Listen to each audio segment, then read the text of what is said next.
Ashley are part of our project management team, and Emilio is part of our digital team. So excited to be here. We've got quite the range of things to show you. And then whole team online as well. So you can see Nigel's smiling face on the screen here. So we've got a full agenda. We'll start with the project updates. And like I do each month, just kind of a reminder, a level setting that we look at it from an objective, timing, and budget standpoint. So our overall objective and strategy is really to make sure that people feel like they're welcome at the People's House. We have 3 things we're trying to do. We want to engage citizens, educate students, and increase tourism. You're going to see a lot of today where we are working with tourism in the extension, and you're going to see as we engage students and engage citizens in some of the other activations. You might see some things coming on and off walls right now. We are in the middle of install for signage and wayfinding. So exciting things are coming, as well as getting the static exhibits up as well. So most of that will be done in October. And then there are a couple things that need a little bit more love that will be installed in December. So excited to have most of it before election, and then the rest of it done for the static before general session. And then as we look at digital and civics, we are re-kicking the digital activations off today. So we'll talk about that, but those are all on target to launch in April. And we continue to be on budget, working with the core team to make sure that we're showing the value of all the decisions that are made each month.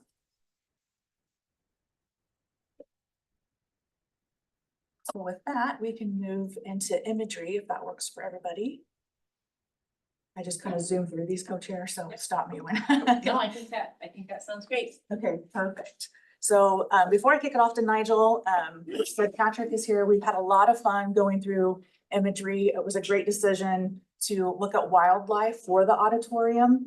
There's been a lot of work that's happened. We've combed a lot of different databases. Patrick has been fantastic about giving us access to what Fish and Wildlife has.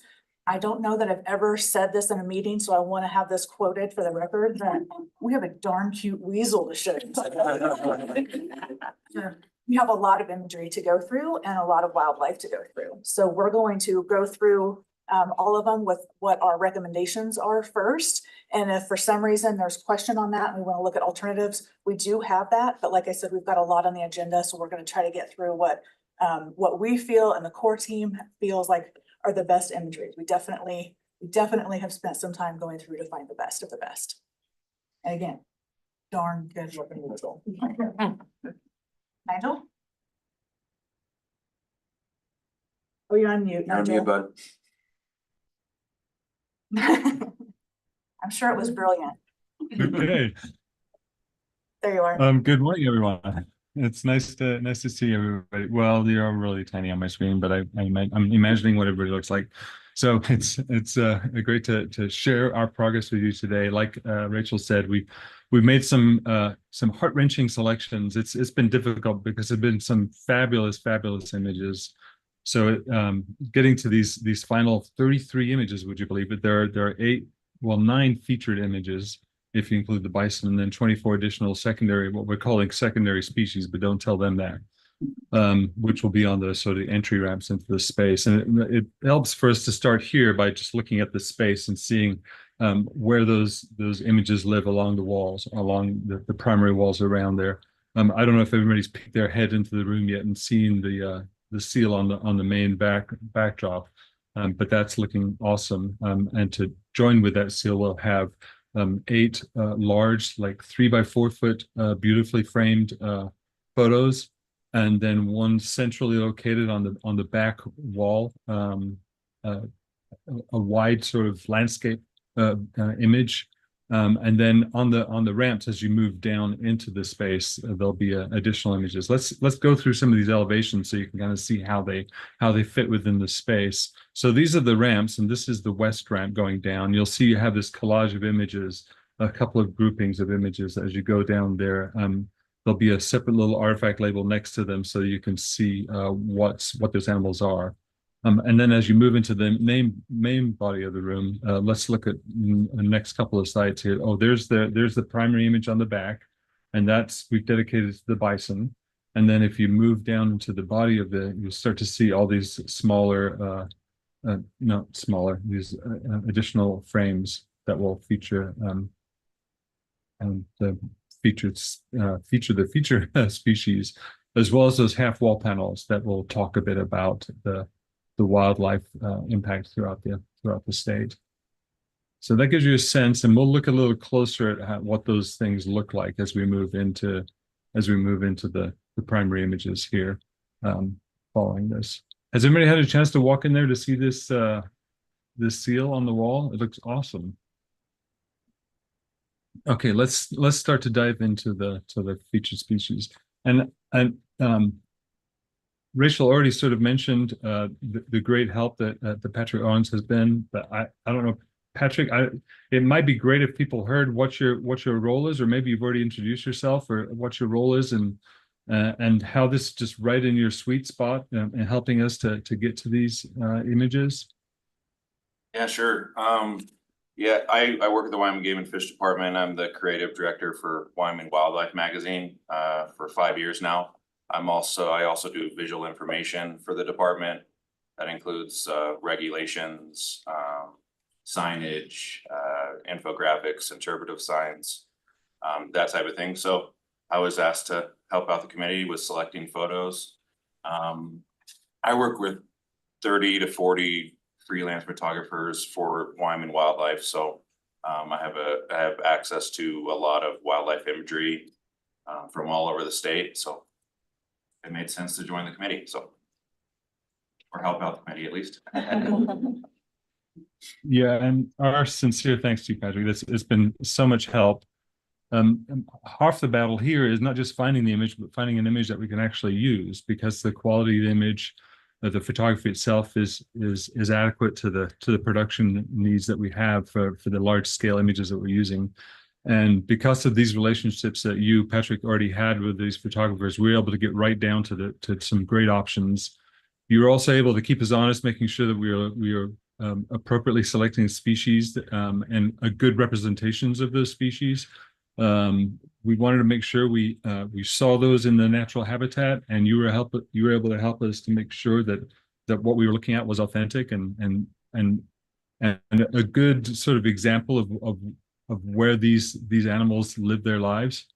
We wanted to show a variety of seasons. We wanted to capture both male and female species, and again, the context that Patrick had with photographers meant that we could really focus in on prioritizing Wyoming photographers of animals in Wyoming. It's wonderful to be able to put in front of you a selection of images that meets these criteria. So we're excited to kind of walk through our kind of final selects for your review and so we can move forward. So let's start looking at them. When we start on the back wall, that center image at the top, there'll be this large, I believe it's like 7 feet wide by 3 feet tall, which will be the hero image. And then we'll move around the other walls in the space as we look at the other featured images. The first one being let's go to the next slide. Oh no, I forgot. We have this collection. Let's go one back. Sorry. So this is great because it kind of shows you the whole set working together and how gorgeous they all work. We've got a really nice balance of seasons, color tones, from greens to warms to cools, from individual animals to groupings. I think it's a gorgeous collection. We landed on this beautiful shot of the bison. So if we go to the next page, for our primary image on the back wall, a nice focal point there, something that someone sitting up at the front of the room won't be scared away by looking at all meeting long, but still a beautiful, impactful image. Next, we look at the grizzly bear, focused on the grizzly bear, and we wanted to show one with cubs. Beautiful shot, natural setting. And then the mule deer. It was important for us to show sort of a group of those, a herd of those, a small grouping of those. Next, the sage grouse, just a fabulous bird, really proud of themselves there. Gorgeous shot. Let me know if anybody has any comments. And then the bighorn sheep, You want a little drama? There you got it. And the moose, classic, beautiful. The composition is just amazing in this one, in the layering of the background and the foreground. And then a little action from our pronghorn. Beautiful motion. Cutthroat trout. I was about to give up on finding a great image of cutthroat trout, but Patrick walked along and tossed a bunch at us. And this was our favorite. So there's some great shots here. And then rounded out with the elk. Excuse me, folks. Trying to imitate an elk call. So that's our grouping from for the main featured species. Is there any comments? I'll start. I think these are stunning, and I think you took the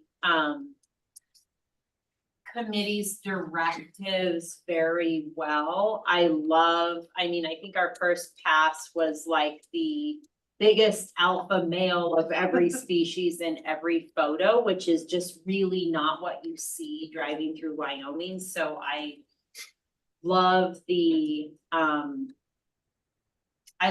variety of action versus still. I think you really hit the nail on the head there. That's a big bull elk, but it's not, that's an elk you could see in Wyoming without, and I have to say, I think the mule deer does are my favorite.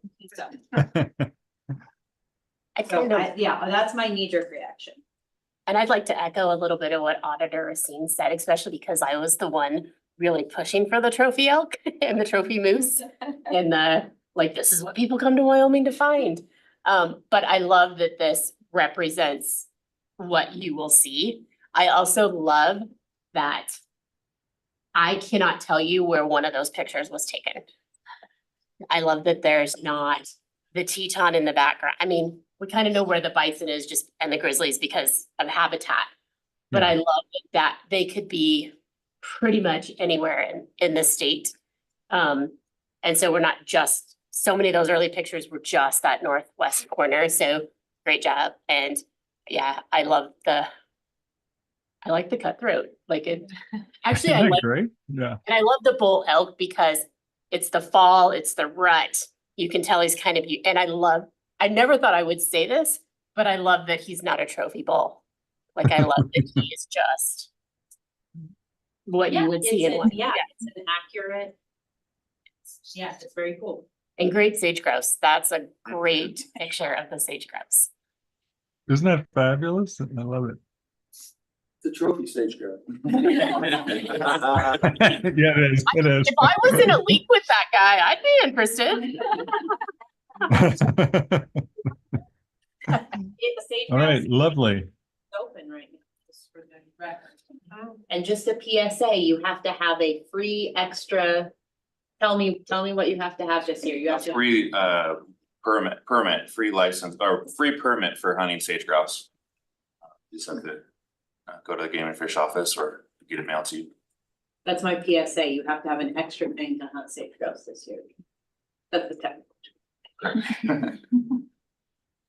Okay, so am I hearing agreement for all of our recommendations? Any other comments, concerns, anything that's really rubbing the wrong way or with any of these? I know there's secondary photos, but it's not broke, so I don't know. Yeah. My question is, in terms of longevity, it seems to me that we're gonna wanna have certain rotations with other photos. So just what's the game plan for that? So I think I'll take a stab at this and then you can correct me. These photos are so great, for lack of a better term. It's kind of looking like we won't need to go to substitute images, which they have for all of these, but one question is, do we maybe go ahead and procure some of the rights to the backup images, that we, you know, at this point, so we have that availability to rotate in 5 or 10 years. Is that more or less accurate? Yeah, Madam Chairman, Representative Nicholas, the thought is, and we'll have a discussion at the end of the meeting today under new business of some additional scope items you may wish to consider outside of the GMP already approved with some other funding. And our thought was, now that we have Nathan on board as the capital curator, there has been some mention over the last several months in this committee that the pictures are great, but you know, in a few years, they might get stale. And so the thought is all the hard work has already been done by Nigel and by Patrick, and also in the PMRs. We have some good backup images, and that it may just make sense with the contacts already made with photographers to go ahead and actually secure the rights to them and have them printed and in storage for a periodic roll through of all the different images and kind of keep the rooms fresher. So my question is, have we thought about working in the future with Game and Fish, you know, because they do their annual photo contest and buy all those components. And we could dovetail with them to have them, some of your photos on display here in the Capitol as part of your annual competition. And some of those could be then brought into the to our library and that could be part of the prize, is you're gonna end up being in the state capitol or for an honorable mention or something like that. Because then we take away the cost component, but we also have continuing generation of new stuff. And we feel that, you know, through our just in the museum hallway here, it could be one of our rotating shows to have some of your competitional artworks down here on display for a month or 2 months or however that works.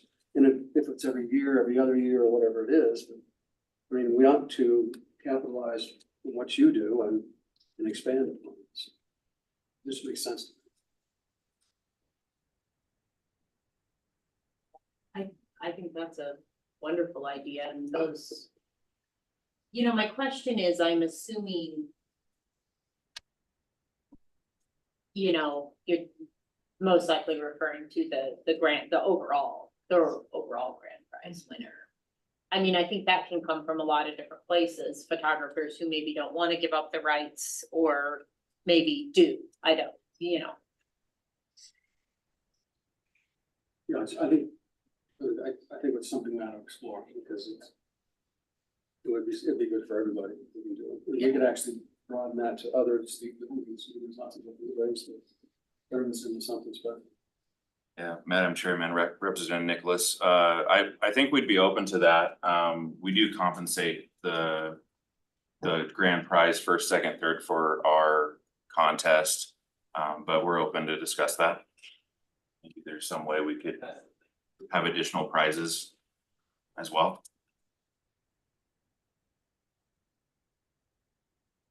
Madam Chairman, I think one of the things this committee may want to look toward, and I think Nathan would probably appreciate, is as the State Museum is fleshing out his responsibilities, ideas for types of things that you would like to see in the gallery. And so I think we could start a list of tracking those types of possibilities for exhibitions. Absolutely. Yeah, that'd be wonderful.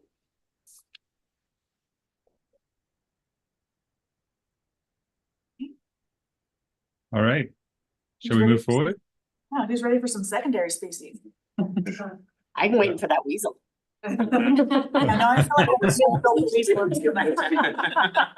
There are a lot of really great photos in here. Okay, so sorry, I need to. Okay, starting with the west. All right, and just to remind you where these live, I've got a next slide here that kind of shows you where those frames are. We've got these nice collages of images that will be on either ramp as you enter into as you go up into the auditorium on the west and east side. So let's start to look at that grouping, and this is our selects for the west ramp on the west side.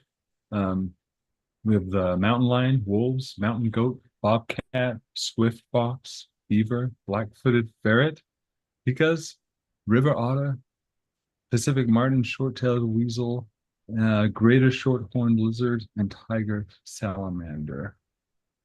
So those are pretty small on your screen. So let's start to look at the actual images here. Start with the mountain lion. Awesome action shot, lots of motion, moving towards the camera.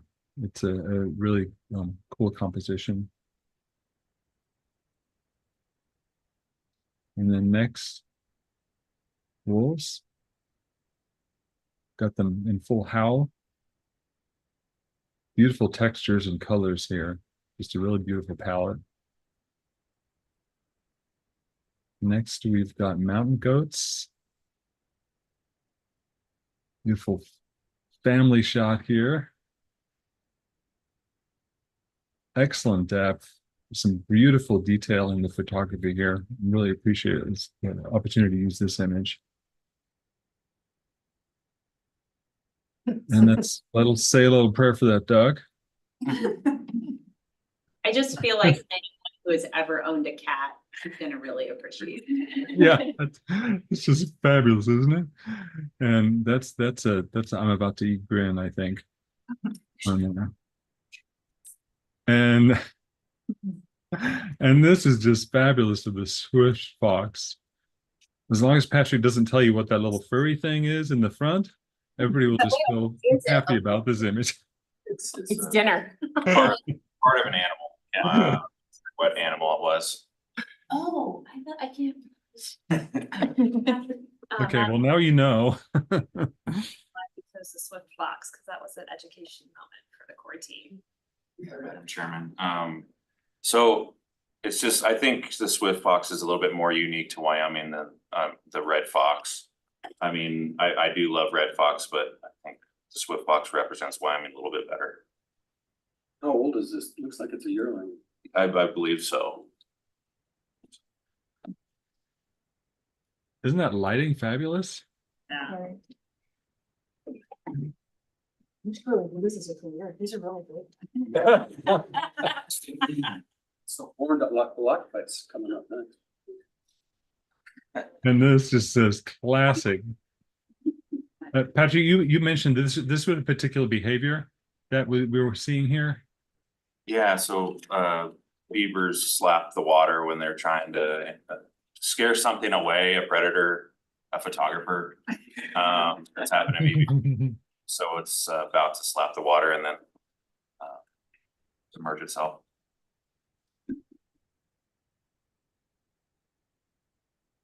And then this next one's just adorable. The black-footed ferret.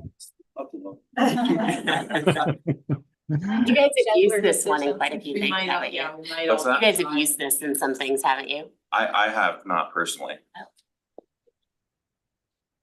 I love the little dirt on his nose. It's just fantastic. He's like, oh crap, they found me after decades. No, I gotta build a new one. Great.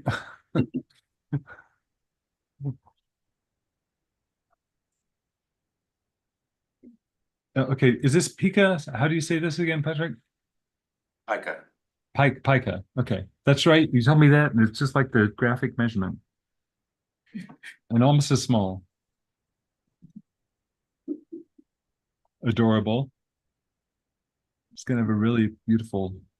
And then we've got some river otters. It's like, It's spot the third guy there. They look like grouchy old men. You do. Get off my ice. Okay.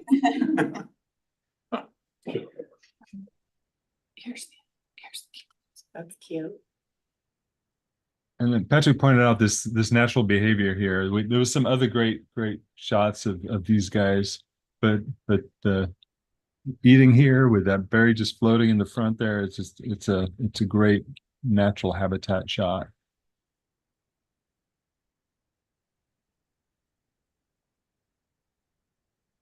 And then can you see the short-horned lizard in there? This is so Wyoming. I know, I spent hours hunting those as a kid. This is really.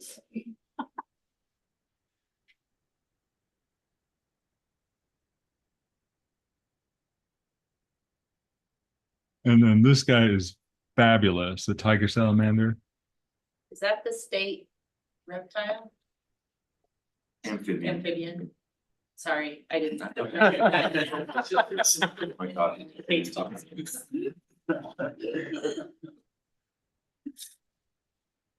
You guys might look back at the summary of all of them. Close your eyes so you don't get seasick here. So this is the west ramp, These are, which you see, yeah. go ahead, Nigel, sorry. No, it just is what you'd see if you made the left into the auditorium. And same as with the primary species. We What's let this- grow on. These are kind of a hodgepodge of sizes, like a collage on the wall. And I'm assuming, Nigel, you'll use your expertise to figure out which ones work smaller and which ones. How will they, how will they be labeled? There is going to be an artifact label adjacent to the grouping that lists them all, so you can identify as you're looking at them which is which using that artifact, the layout grid. So it'll be one single- I'm sorry, go on. It'll be one single, Yeah, it's that last. Let me get my little. It's that last little label here. Oh, I can't draw. Oh, can I draw? Is it this one? Yeah. There's one that goes with that grouping and one that goes with the other grouping. Yeah. So we looked at putting the label in the frame like we have with the other larger ones, but then that eats so much of the space up for the animal that it makes that composition that much more complex than it needs to be, that we felt like this was a much better solution. I kind of like that anyway, because I anticipate folks trying to guess what they are before then seeing if they're right or having kids guess. Yeah. so I'm curious, it looks to me like you're centering them between the rail and the ceiling. Yes. And typically with art, you hang art at a certain level, and the higher you go, the less museum-esque it is, because it's out of place.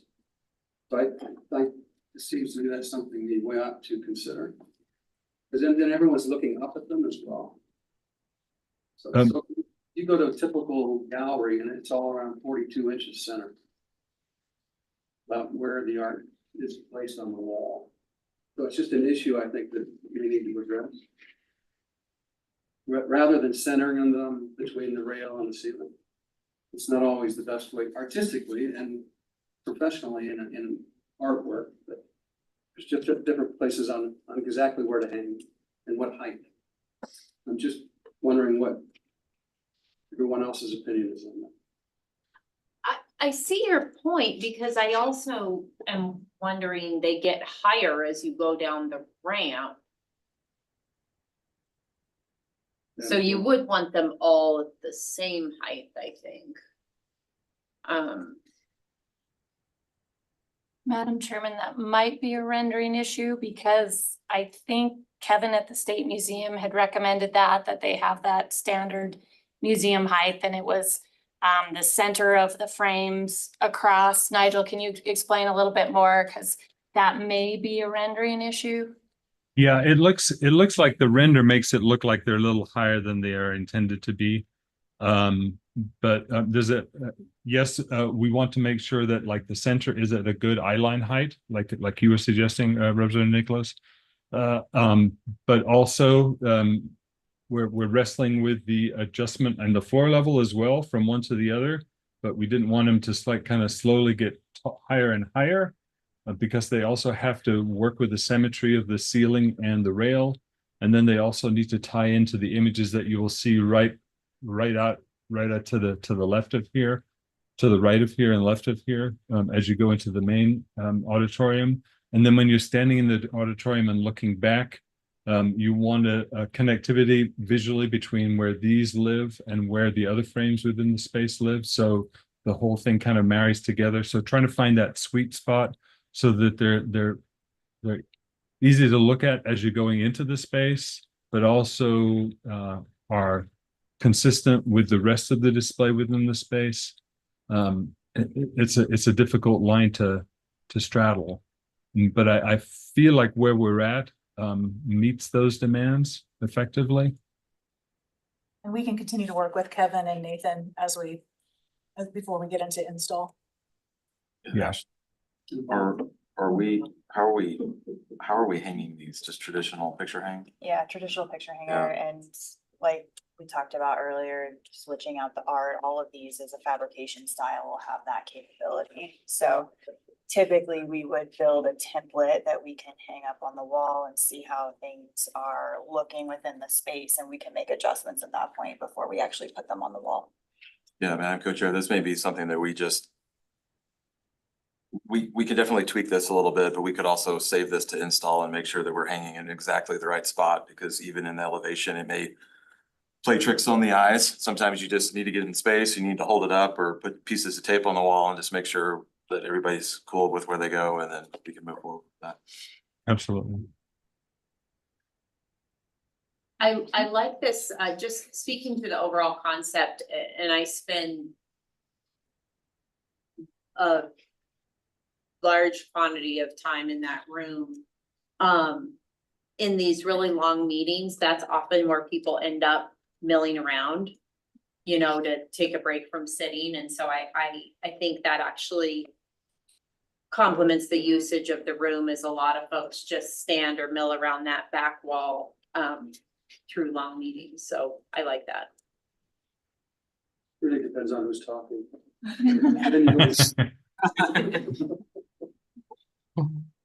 So are we all comfortable with these recommendations for the east ramp? West. West. I'm directionally challenged and apparently I can't read. Yeah. Yes. That's good. We are. Let's look at the east side. Just as adorable. Reminder, did I oversell the weasel? I mean, that's a dark.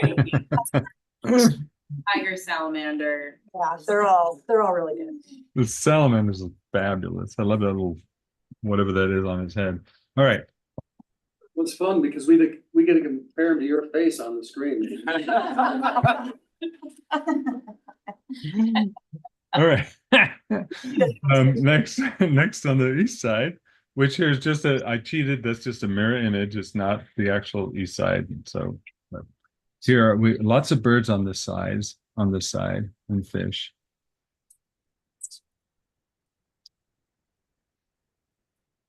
Start with the brook trout. This is fabulous. I love this image that Patrick found for us. All the beautiful detail of the brook trout, the coloring, and then that action moment, that slight blur on the tail is just fabulous.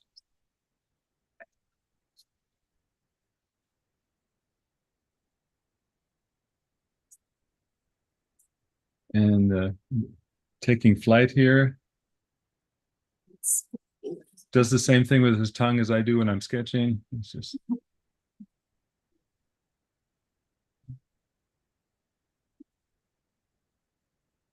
It's a wood duck. Beautiful reflection, color is gorgeous. I don't even know that this monitor is doing those colors justice, but.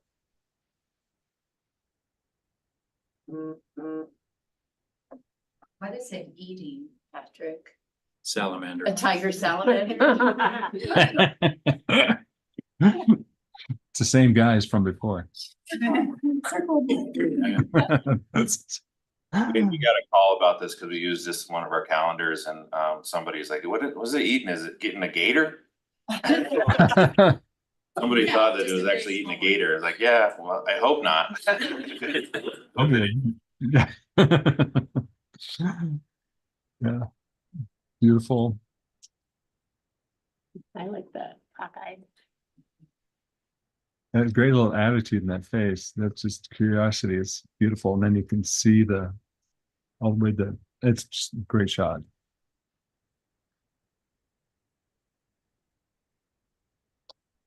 Coconut salmon.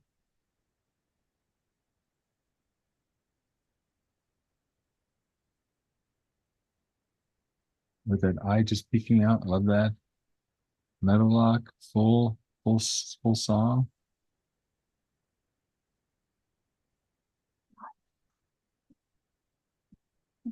And next, the Osprey. Speaking of dinner.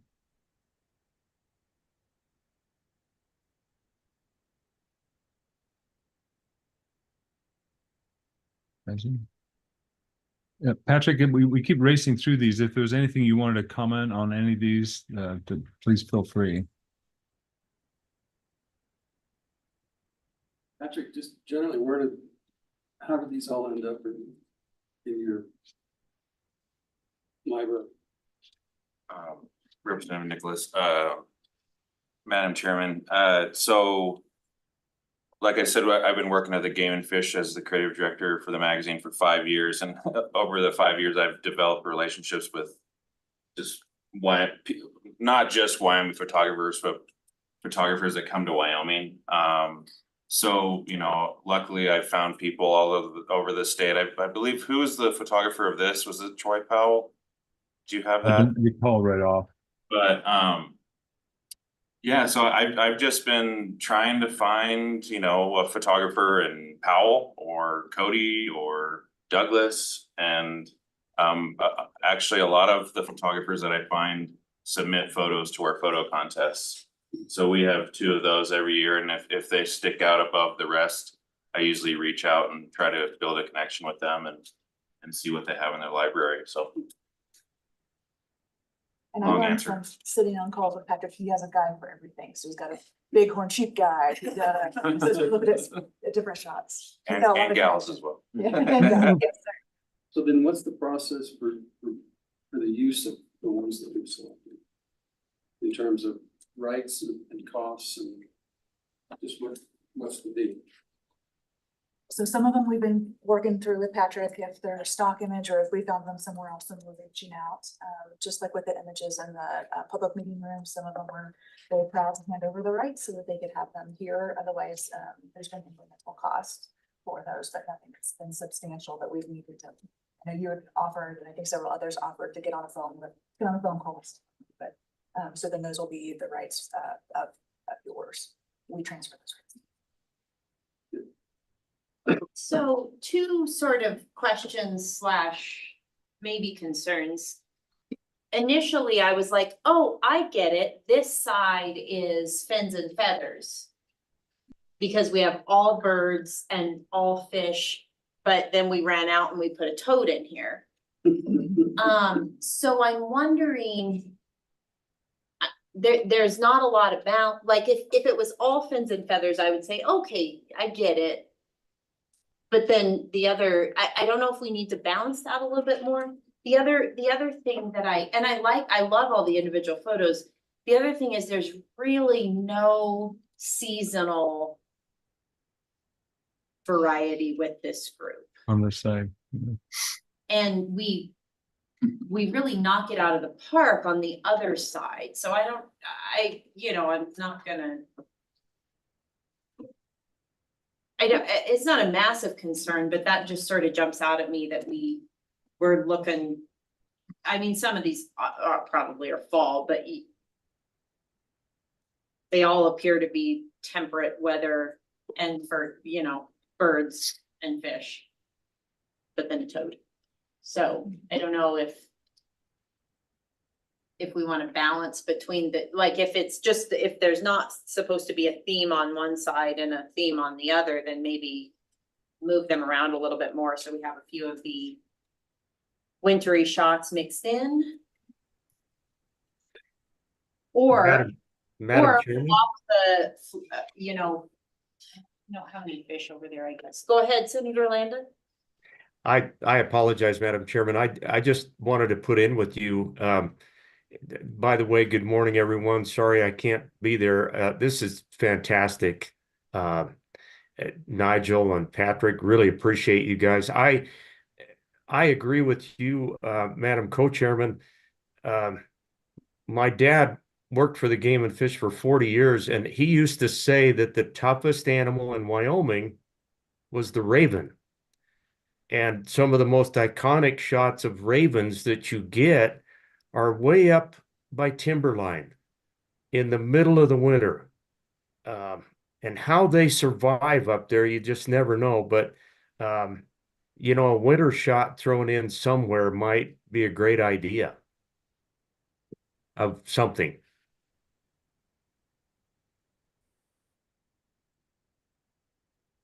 Yeah, that, and this isn't so much a criticism, it's almost just the first set is so stellar, where we can identify spring with the pica and winter and summer with the cactus, and so. Madam Chair, I think we also have to. We're working with migratory animals on this one. And so the kokanee salmon's only that color during spawning, which is in the fall. The sandhill cranes are only flying through here in like April. And so, well, there's not, That is not true. well, the great migrations, the.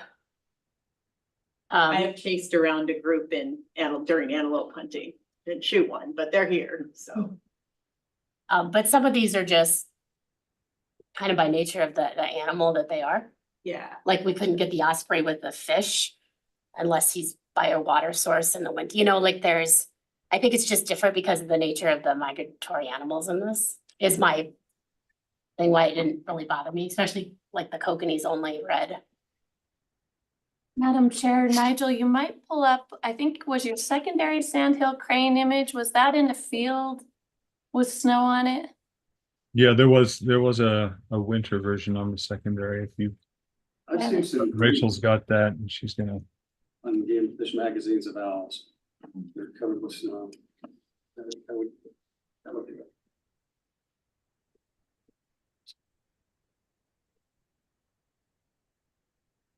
Madam Chairman, just overall, I just wanted to say again, how fantastic these images are. And Nigel, thanks for all your work on that.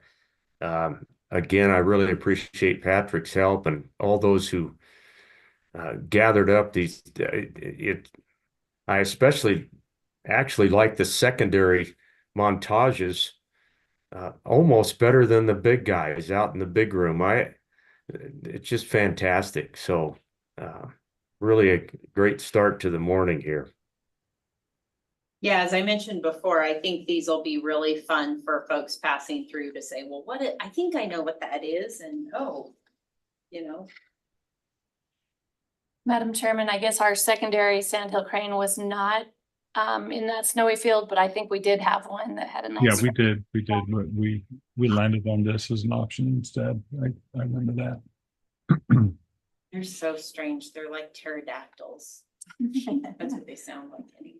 But I think we may have of the bird species, there might have been at least one that we could go back to and throw in. I recall. Well, and I wondered, and again, I don't care that much, but all the birds and fish on the one side versus balancing them out a little bit more. What does the rest of the group think about that? That's intriguing to me to mix that up a little bit. I think you gotta do one or the other. Yeah, I think, because I had the same thought. mix them up so they're more balanced, or figure out what to do with the Wyoming toad. Nigel, there's some great shots in Game and Fish has that have an owl covered in snow. They're just beautiful. So we could put in a winter shot of that. I think you can find it. For a winter shot of the owl, yeah. So, Madam Chairman, I just have to share a lighthearted story to go with all of this. The little salamander really caught my heart because when I was a kid, I had two pet salamanders, and we had gathered them up out by Spee's hatchery here in Casper, and I changed out the water for the salamanders, but I didn't realize that I was, a little guy, and I didn't realize that the hose had been laying out in the sun. And the water was too hot. So we would have more salamanders today if it hadn't been for the untimely death of the two salamanders. It scarred me for life, as you can tell. Anyway, I love the salamander. What a great shot. Great. That was great. Okay, so I'm trying to get to a takeaway here on this one. I think it might be wise for us to look at and suggest a different mixing. So maybe they're not all birds on one side. And mix those up, which will help us to mix some seasonality as well. And then possibly look for a couple of other options amongst the birds that allow us to introduce some seasonality. And I think you're right. We'd probably find a good one with an owl as an option. And there was already one with the crane that we had that I feel like there was a winter or at least a fall shot. So.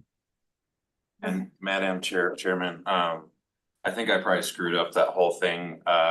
When we got to the point where we were choosing species, I threw in some herps in there, amphibians. So it's probably my fault that got all out of whack because I don't feel like they get enough coverage. But No, they're important creatures. I think that's really, really cool. I love the addition of the toad. I don't want to lose the toad. Honestly, if we had to kick somebody out, I'd kick out the Canada goose.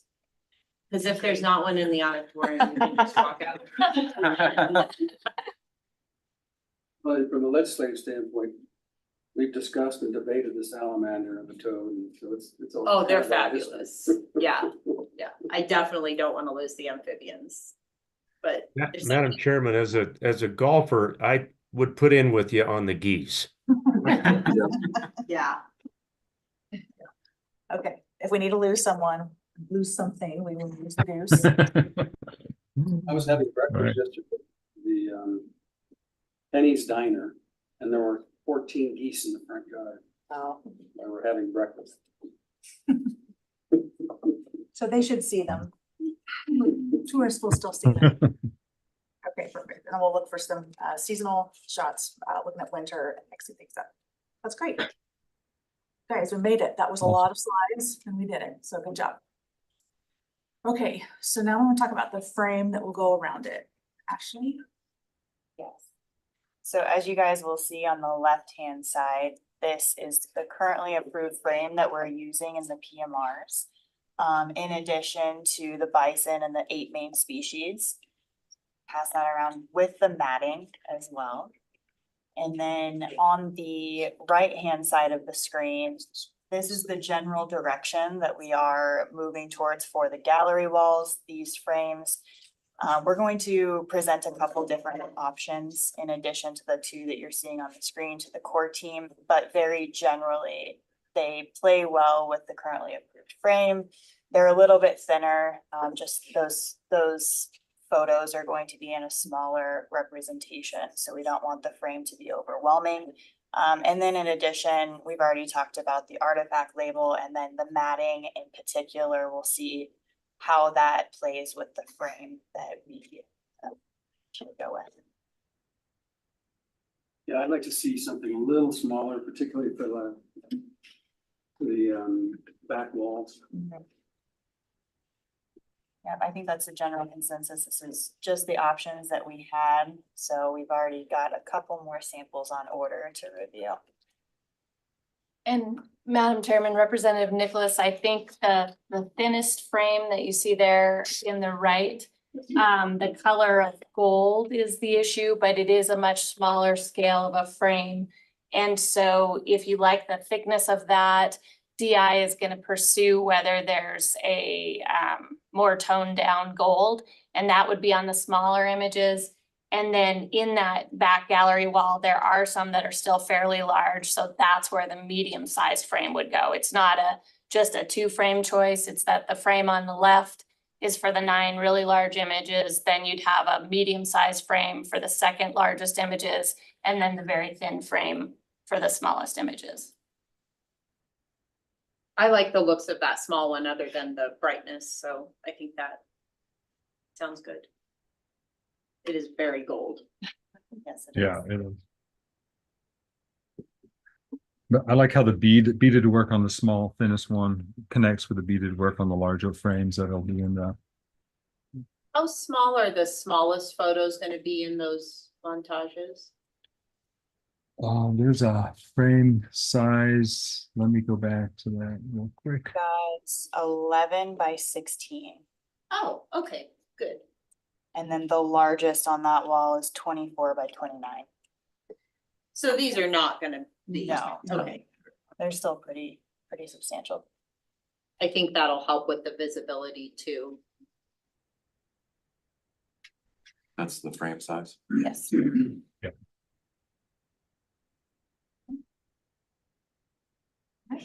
So for those of you with a deck handy, if you look on page 11, it lists out all the sizes.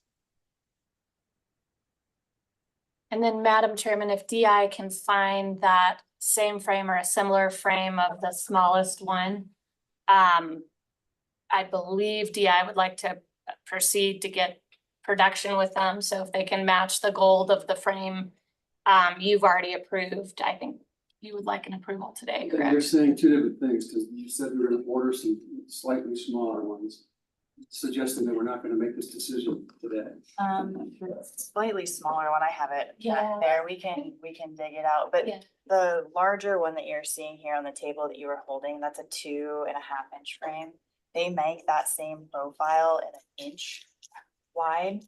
That's the sample that we have on order, just to get it in our hands and take a look at the sizing on the right. And then in addition, the one that's brighter, we are looking, we have another sample on order as well. All right. So I think this is the frame we've already approved for all the public meeting rooms, and those are already in production. So this would be for the 9 largest. And then DI is recommending this for the medium size pictures. And then this is probably the correct scale, but the wrong color. So DI would be pursuing a color that matches this frame. So that's pretty glossy. To be matching with this and with those photos.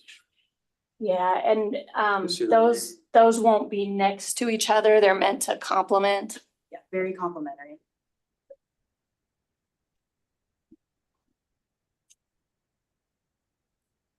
Is helpful too on the larger frame. We talked about the being on the smaller, but on the larger, it really brings that detail out. That's on the approved for them as well. This just seems a little bit too glossy.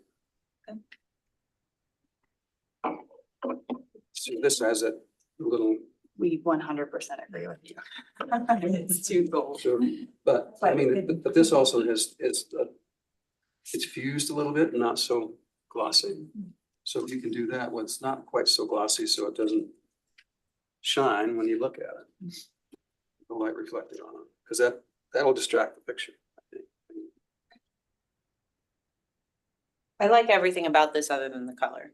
Are you okay with this other than the color? Yeah. So that's what they need today.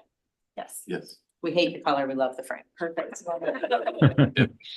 We can do the medium one. Without the and gloss, it's. Take the gloss down, and then that's, yeah. Can we, in our shop, do anything with those frames to Potentially. take some of that gloss off? Might be an option rather than try and dig up another frame. It's the yeah. perfect match. Yes, next subcommittee, we will all be doing a list. Yeah. As we look at other images. Yeah. Would be a line item for 220 grit sandpaper. Shows up. They just finished. Okay. Moving on to public meeting rooms. Everybody's doing okay, keep moving forward? Yeah, okay. Public meeting rooms. So we're gonna show you some, the design direction. We talked about naming previously, and now you get to see that come to life on the page. So we're just leaning into the approach throughout the building, with the vinyl lettering on the door, the golden black offset, but playing into the arch treatment that mimics the arches in the building and the arches in the exhibit work, so that we can still keep the public meeting room 1, 2, 3 naming for people that are really find that easy to use, but add the North Platte River Basin or what have you above that to create the focus for that space. So I have a question about this. I don't think we need public, because they're all public. in the hallway, so doesn't do any good. And I'd like to have the North Platte River Basin larger print than the public meeting room print. So that it's the dominant part of the.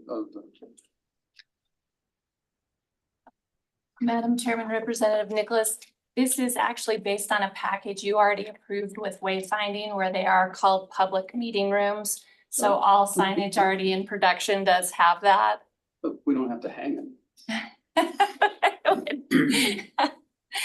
There's a lot of it. It's just 6 doors. Well, it's all the signage that gets you to those meeting rooms. You have kind of Public meeting. blessed those as being called public meeting rooms, and that continued through from the oversight group naming them that way to make it really clear that they're spaces where the public interacts with policymakers. Can we make it smaller? I think you could look at that. And Madam Chairman, the idea is that public meeting room 1, that is already gold vinyl on the door. So it would be replacing what's existing right now. The curved language is all that would be added to those doors. Yeah, we'd be able to leave the existing art there on the glass and only add.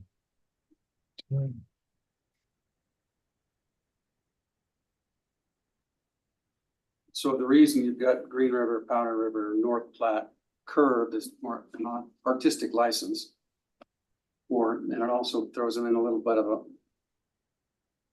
I mean, do we do that in any other doors in the Capitol?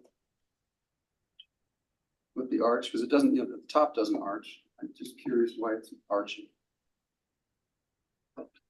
Yeah, Nigel, do you want to talk through the creative decision of having it have that curve on the naming?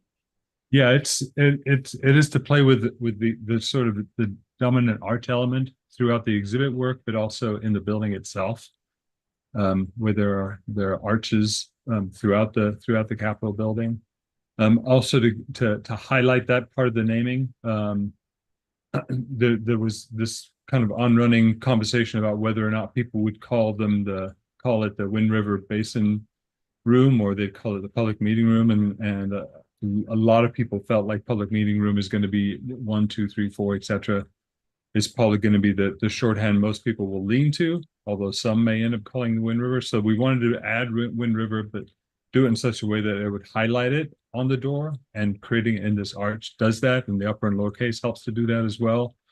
Also, we had to find a size that all of them could match. So the center door here is probably the worst case scenario, the longest name, and that's the largest that could be without pushing too close to the edges of the door. So that's the scale that kind of drove the scale of all the other basin names on there. And you are taking that design philosophy as we look at the doors for the other public meeting rooms. Yeah. So all the named rooms would have that approach, that arched approach.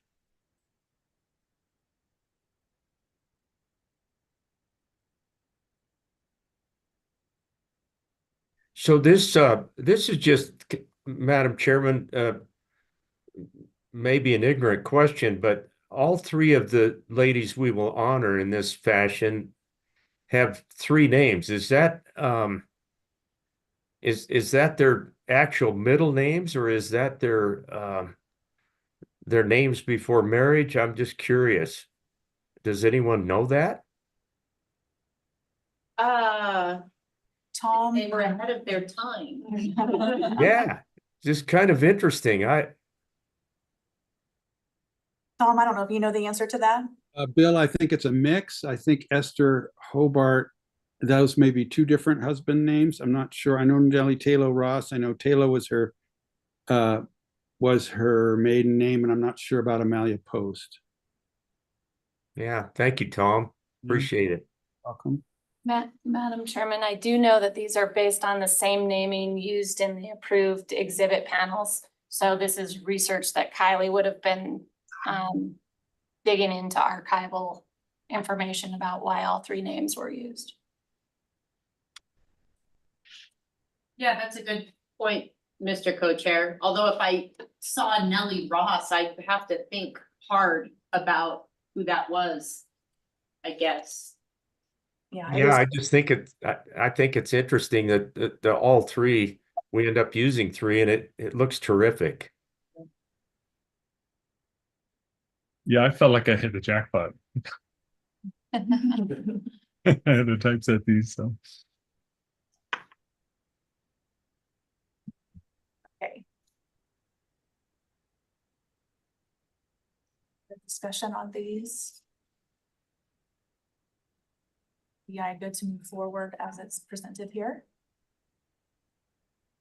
Okay.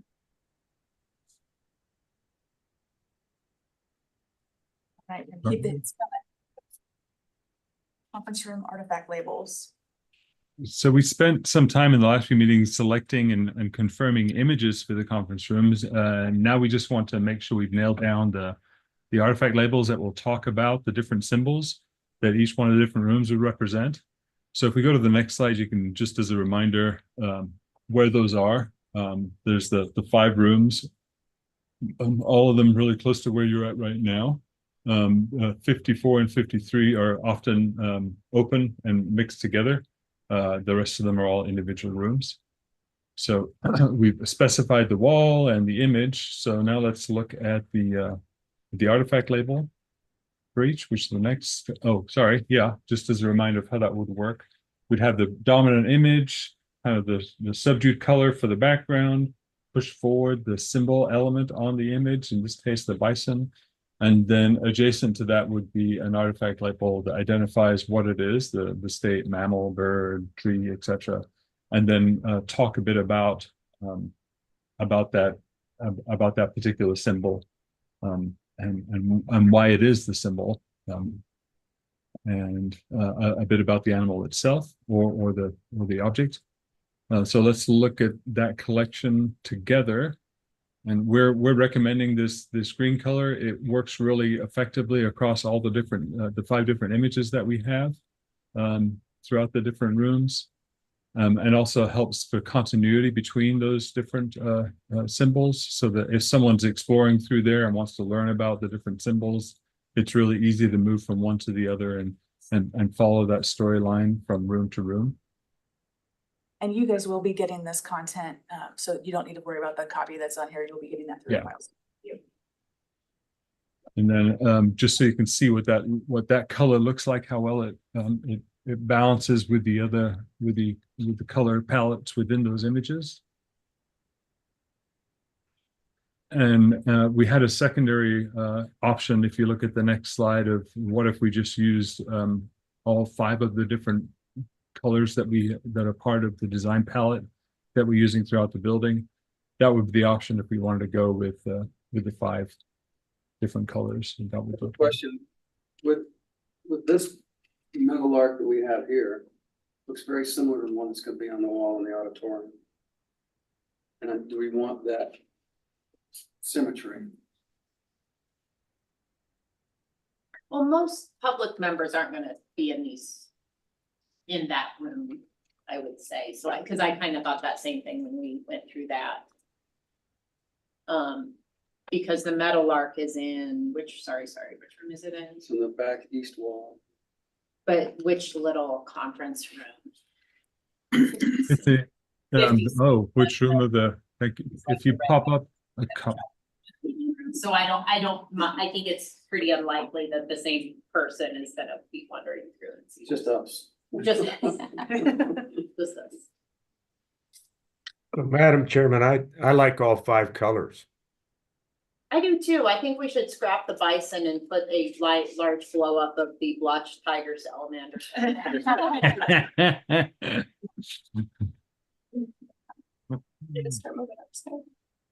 I will note, these were previously approved images.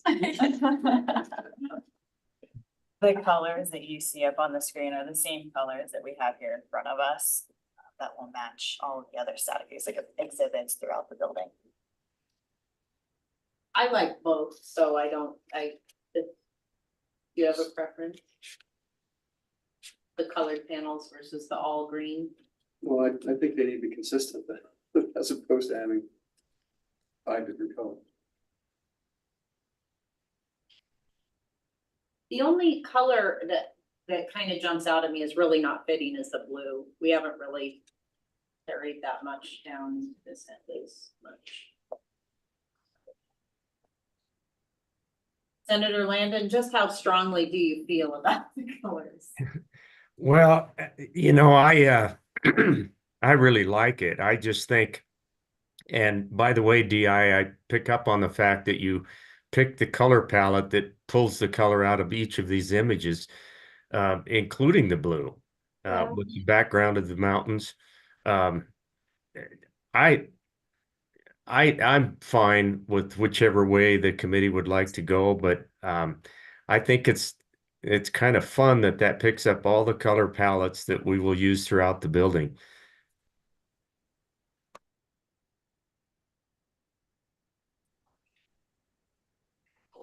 And I'm assuming you need a decision on this today.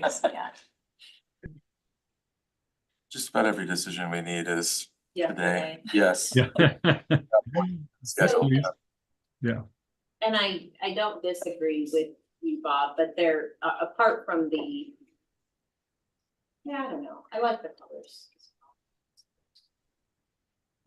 Madam Chairman, this might be a good time to actually pass around. The subcommittee hasn't seen the approved. You've approved the colors, but you haven't seen it actually in the official sample. Everybody have a chance. And as a reminder, I think is it 53 and 54 that are conjoining. So looking at those two labels as a collection, you'll see those in the room together. Gotcha. A lot of. So that those. would be the blue. Okay.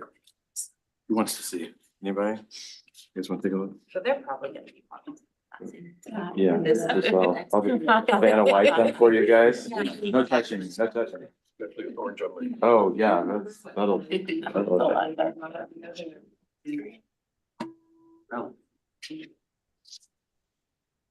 So do we have I like the energy of all the different colors. I see why there's an appeal to that. It's especially when you're looking together, it adds a vibrance to the page, and that makes a lot of sense. But if we think in terms of someone moving around the space, and trying to have this conversation about symbols, we want to talk about symbols with the same tone of voice in each room. And the green is sort of that same tone of voice throughout each room. So it helps to remind people what they're looking for and where they can find it and where they know the content they're looking for will live. So Nigel, that's the benefit of having that consistency. I'm sorry. How big are they? What's the They dimension? are, I think like 11 by 14 and a half. Can you, whoever's driving, can you go to the page that has the in context? Wow, that kind of leans me towards the soft green, so they don't jump out at you. So this is more of a representation Okay. of what it's gonna look like from a size standpoint. That page that you were looking at with all the colors is just so you can see. Then where are they gonna be located? Like right there. Are they all gonna be on the right hand center? So that's what It will vary based on the room, just on where the entrance of the room is and where the highlight moment of the object is. My preference is for this type of location wherever possible.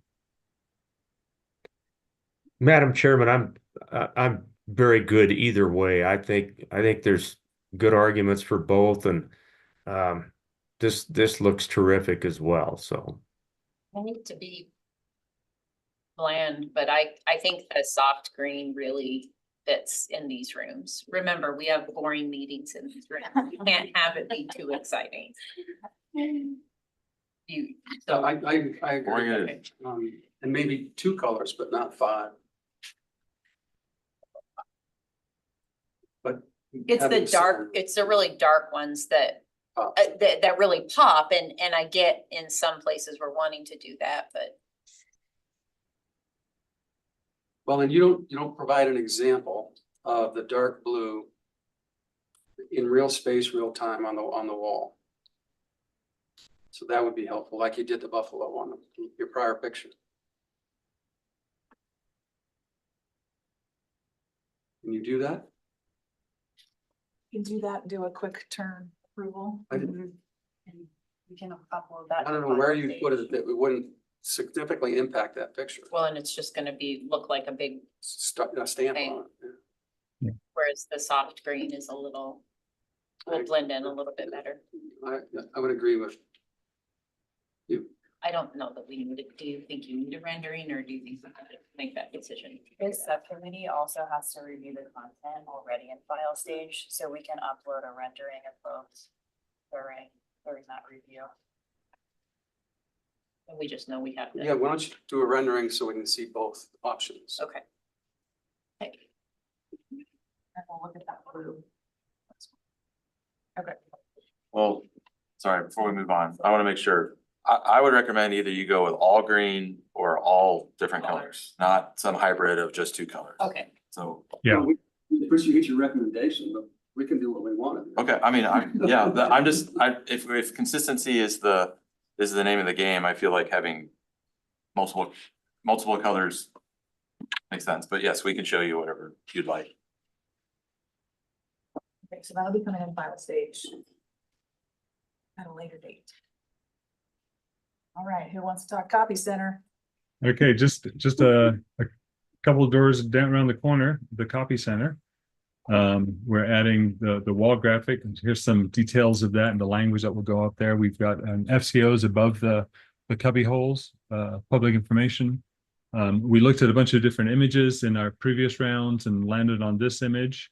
We've adjusted the language so that people understand that it's just authorized access if you go right.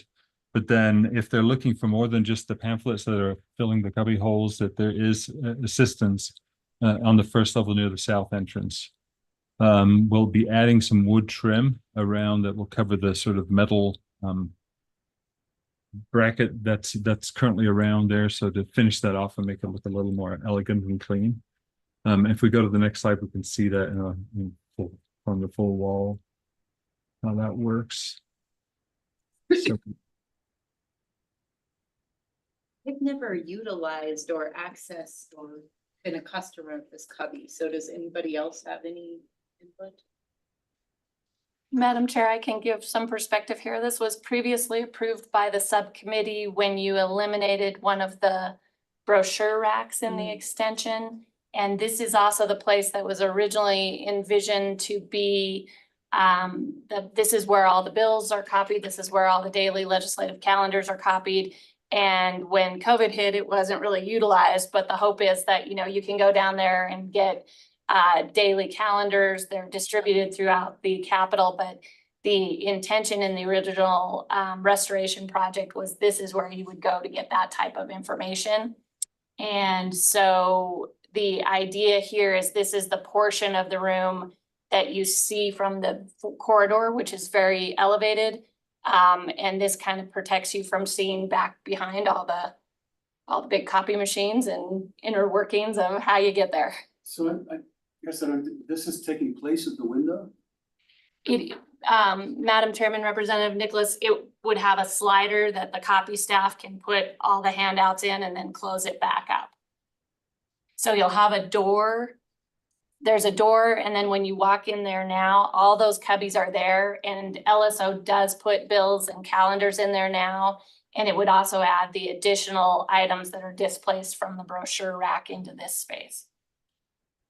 So today we're looking for design approval. We will send in file stage the copy so you can look at that closer as well. And so is that projecting out of the wall or is it flush with the wall? Yeah, it's actually everything that you see there for the actual little boxes is existing. That's already in the space, but for whatever reason in the project, it didn't really get trimmed out. It just has a bare metal piece that ties in with the sheetrock. So this basically just puts a trim piece, and then similar to what you did in the Hirschler lobbies, that visual gives a cue to what you would look at if you go out and look at the skylights. So you see that pediment and the decorative metal work that's at that portion of the Capitol when you look into the skylights. So all of these images are kind of a cue back to where you might be in the space. So what I don't understand is if you got 8 by 11s and you've got them tiered like this, I mean, you know, almost. And if you're having stacks of paper on each one of those, that doesn't make sense to me. I mean, it's not practical and it's not really functional. Oh, So why would we not make it more practical and functional? Just because that's what's there now. oh, I'm sorry, Representative Nicholas, are you asking for them to perhaps be tilted or? I just don't, to me, that thing has never made sense, right? So if we had a chance to put something different there, what would we do? I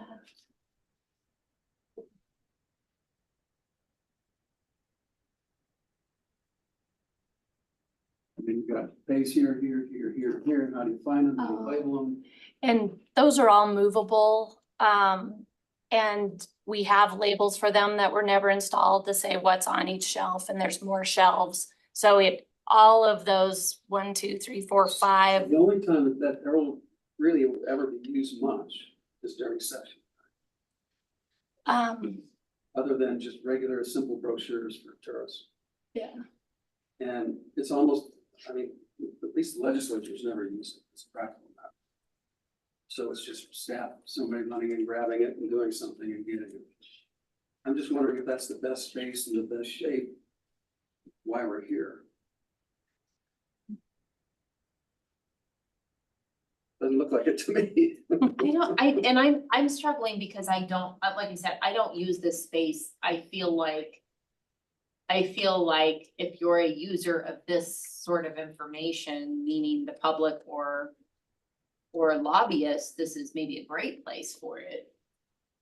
But I just don't. It's a great place for public information. I'm just saying that's an odd way to go big sheets if you're doing this and trying to figure it all out. But she's saying the shelves, that's just shown like that, but the shelves could be straight across or have 5 cubbies on one and 0 on one. Is that accurate? But it's never looked like that. It's always looked like this. Oh.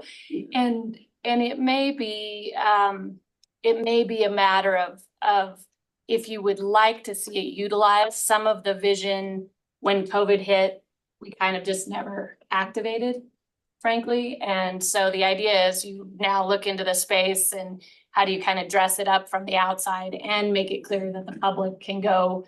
That little front foyer in that area was always supposed to be a public space. And then everything back in the copy area was always intended to be a private space.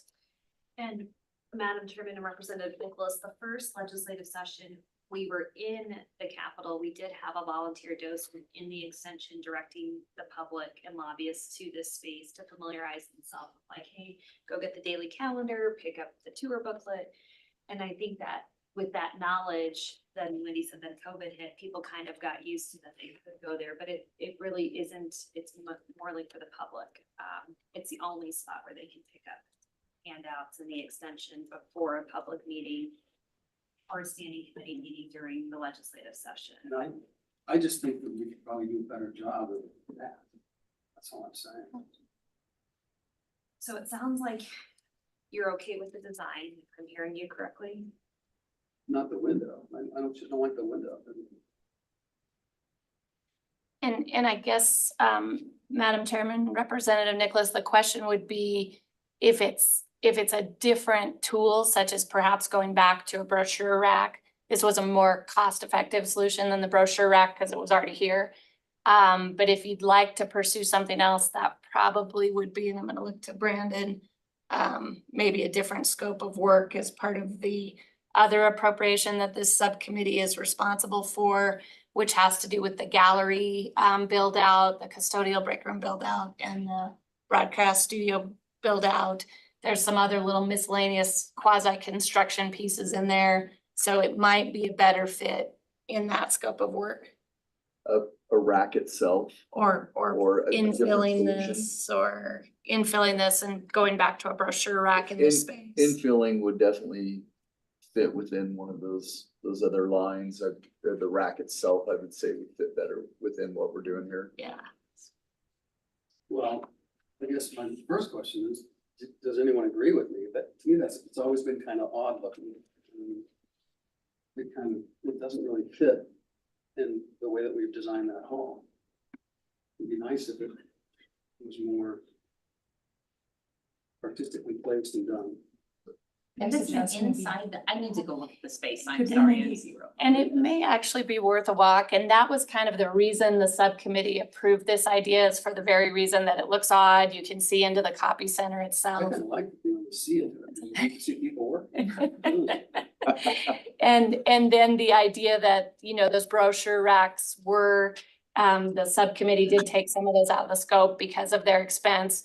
However, they are beautiful and functional and have storage in them. And that is something later in your meeting, if you would prefer to go back to a brochure rack down in this space may be appropriate for that. We will not be able to add a brochure rack to have by session, so this could be something that you test with what you have now.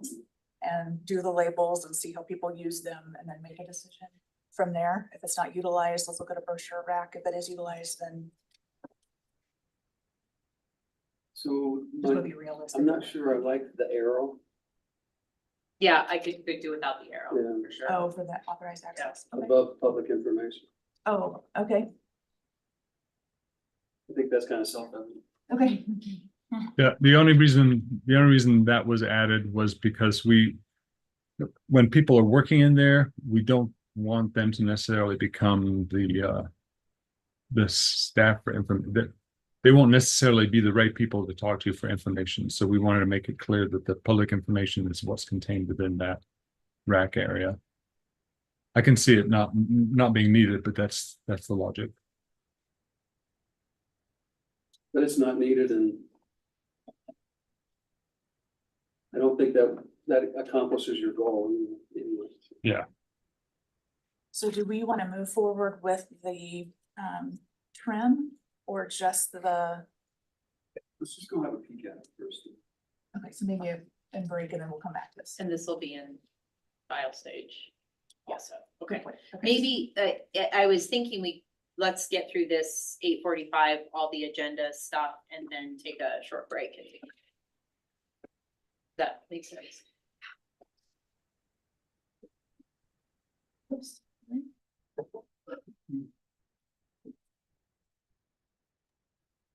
Next, we'll call representatives and all senators. So we're still in that same vicinity, just further down the hall. The FCOs Ashley, when are those going up? They should be up fairly soon. They're part of the wayfinding package. The decision, or I guess input that we need, is if we want to hold the FCOs until these panels are installed, so it's one collective unit. Just because what is up there right now is more of a temporary solution. It does say Hall of Representatives and Hall of Senators. So I think we can discuss that, but for this general conversation, we're looking at the graphic itself and the design behind that.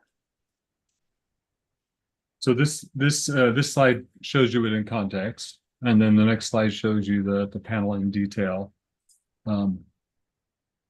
which explains what they're looking at, what the composites are along the wall adjacent to this panel. But it also suggests how they can look for other composites throughout the building, as well as in the composite directory in the Capitol kiosks.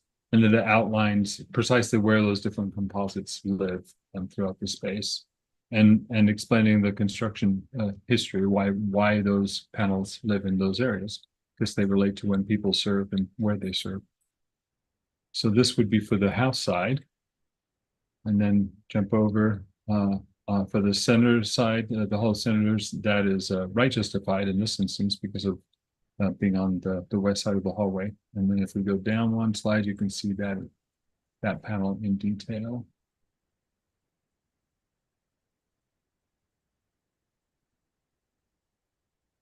Any questions, comments?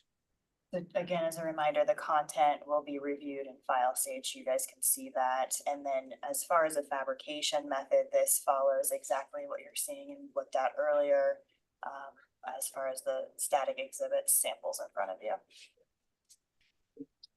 Great.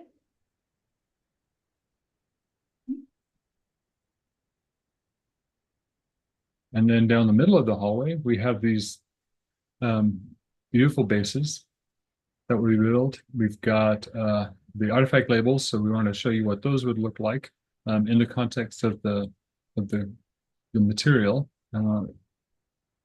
Ashley, if you wanted to provide any more detail about the material. Yes, it's right here. It is extremely heavy. It is a granite material, so we're building an aluminum base with this material cladded, and then the statues will sit on top of it. The base itself is going to be about 78 inches square. And then depending on the statue that sits on it, is the variance in height between the two bases.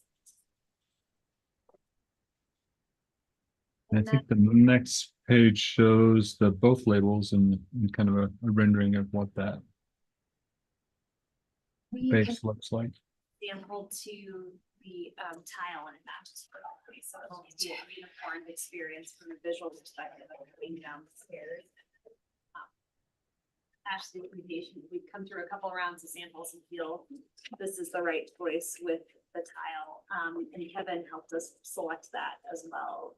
So we feel very confident that that's the right choice based on 3 to 4 different rounds that we're going to see.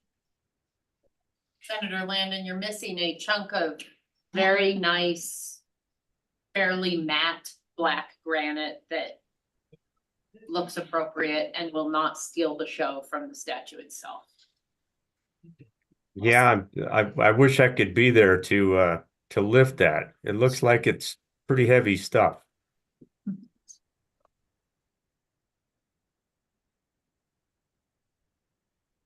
So it's designed with this little inset, angled inset for the interpretive panel artifact label that lives on there, so that it's at a good reading angle without having to be high up in the air.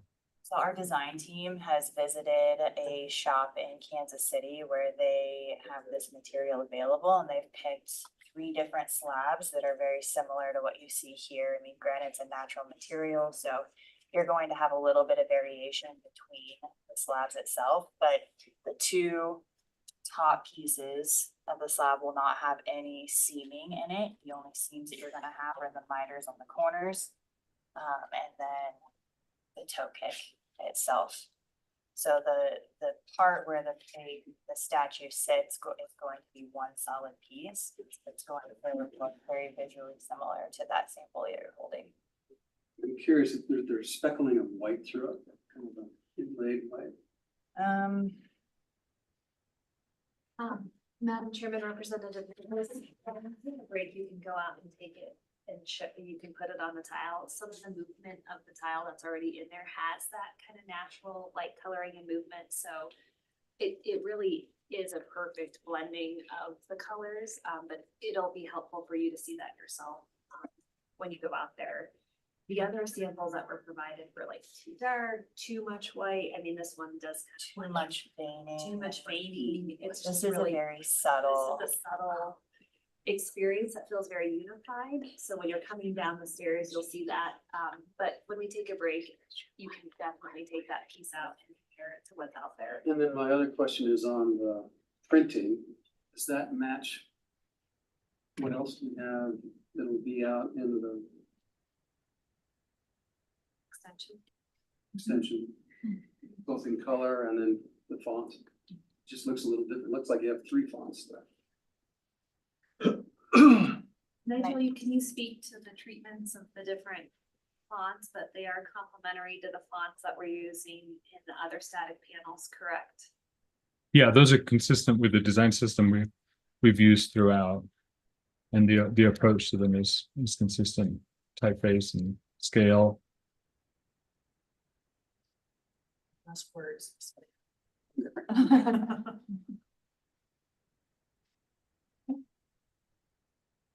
Did that answer your question? Did it? Yeah, thank you, Nigel. So these labels will be in file stage as well. Sample will not. And that was all we have for this section. So that's probably a good time for a break. Great. Let's go ahead and take a short break. Everyone's assignment is to go look at the cubbies in the Legislative Copy Center and use the restroom. Might want to look at the seals. Oh, the seals, yes. Take a peek at the seals and let's be back here at, we're right on time, but barely, so let's be back here at 10:20.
Not too bad, are we on?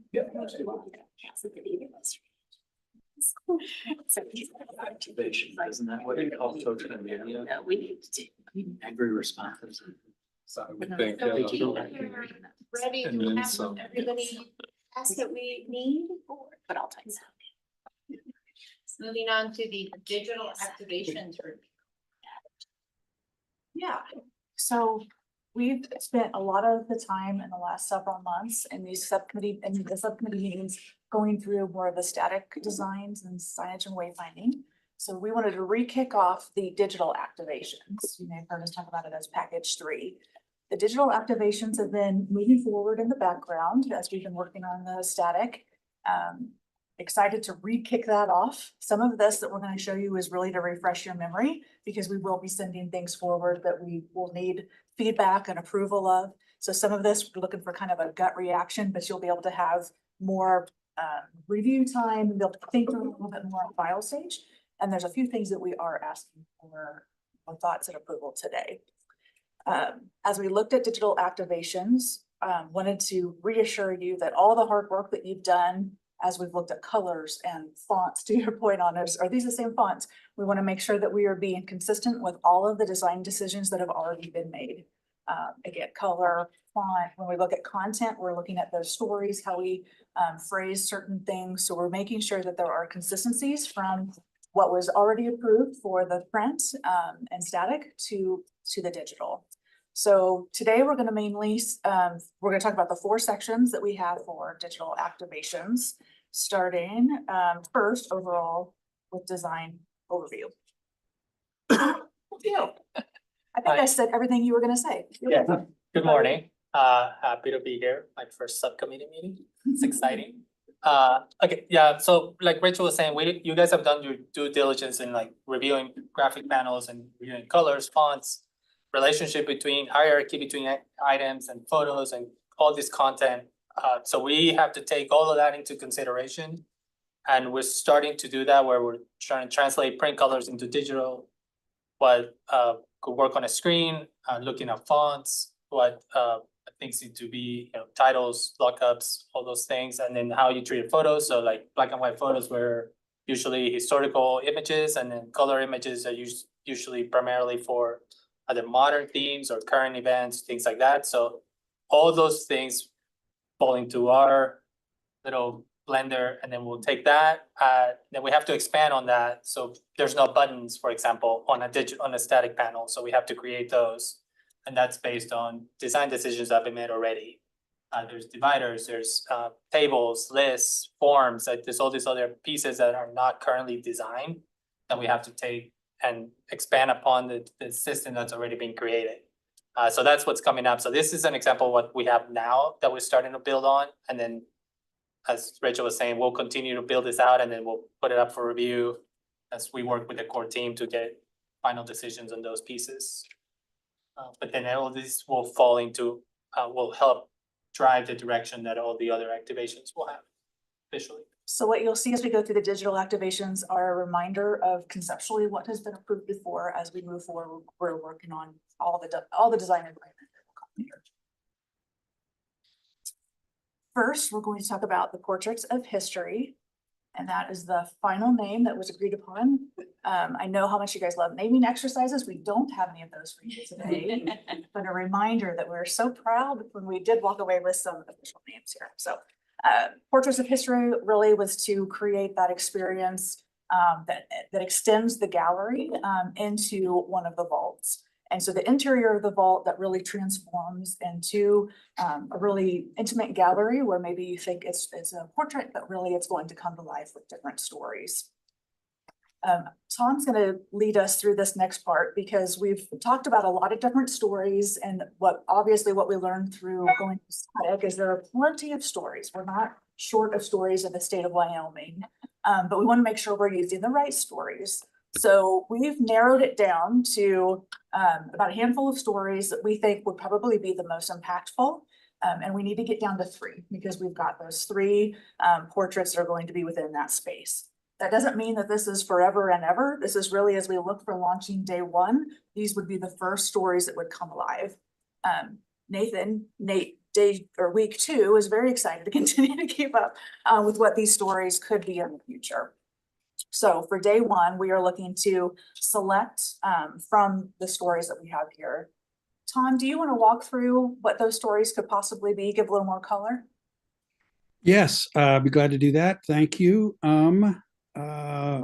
We had originally thought of these 2 items as separate stories, but they're so close in time and they do kind of have to do with each other. Plus, I guess Governor Gordon really likes to tell both these stories kind of in the context of each other. So, Potter's Bull is the painting that's in the governor's office that still has the bullet hole in it that John Coble shot one riotous night at the Cheyenne Club when he was disgusted with the look of those Eastern looking cattle, and he shot the picture. This was only within a year or 2 of the time of the Johnson County War, the invasion of Johnson County, and I guess the governor likes to tell that story too. So, so that's how that would turn out, as I understand it. Is this right, Rachel? The governor himself would maybe be the person on this video. These are all 90-second videos, each of these. So we don't have a great deal of space or time. YO History will be consulting with the script writers and videographers. And so they'll be doing actually the script and shortening it down to this 90 seconds. Yeah, we'll talk about how that would come to life if the governor would be the one doing it, or we would need to use professional voice actors or something different. So conceptually, we're still looking through that. Good point. Okay. And then this next possibility is a guy that I've always just been absolutely fascinated by. His name is Billy Owen. He was state auditor for 1 term in the 1890s. He was very much of kind of an adventurer. He climbed the Grand Teton in 1898 and spent the rest of his life, he died about 1940, trying to persuade the world that he was the first person to have climbed the Grand Teton, even to the point of getting a plaque on the mountain in 1929. Mount Owen in the Tetons, that's the sort of the third one. There's the Grand Teton, there's Mount Moran, and then there's Mount Owen, is named for him. And he and a couple of his friends were the first people to ride a bicycle across Yellowstone Park, I think in 1883, one of those high-wheeled bicycles. Can you imagine what that must have been like? And so he's just a really interesting guy, longtime land surveyor, a great storyteller who didn't always stick to the literal truth, I think, when he told stories. And we have a lot of pictures of him too. So there's good video stuff about Billy. We have several different articles, well, at least 3 on YO History that touch on Billy. And then for the historic trails across Wyoming, we thought one way to really have a good time talking about that would be to talk about the first person who was really responsible for thinking about preserving those trails and marking them and getting local interest in marking them. So Ezra Meeker first crossed the trails as a very young man in 1852.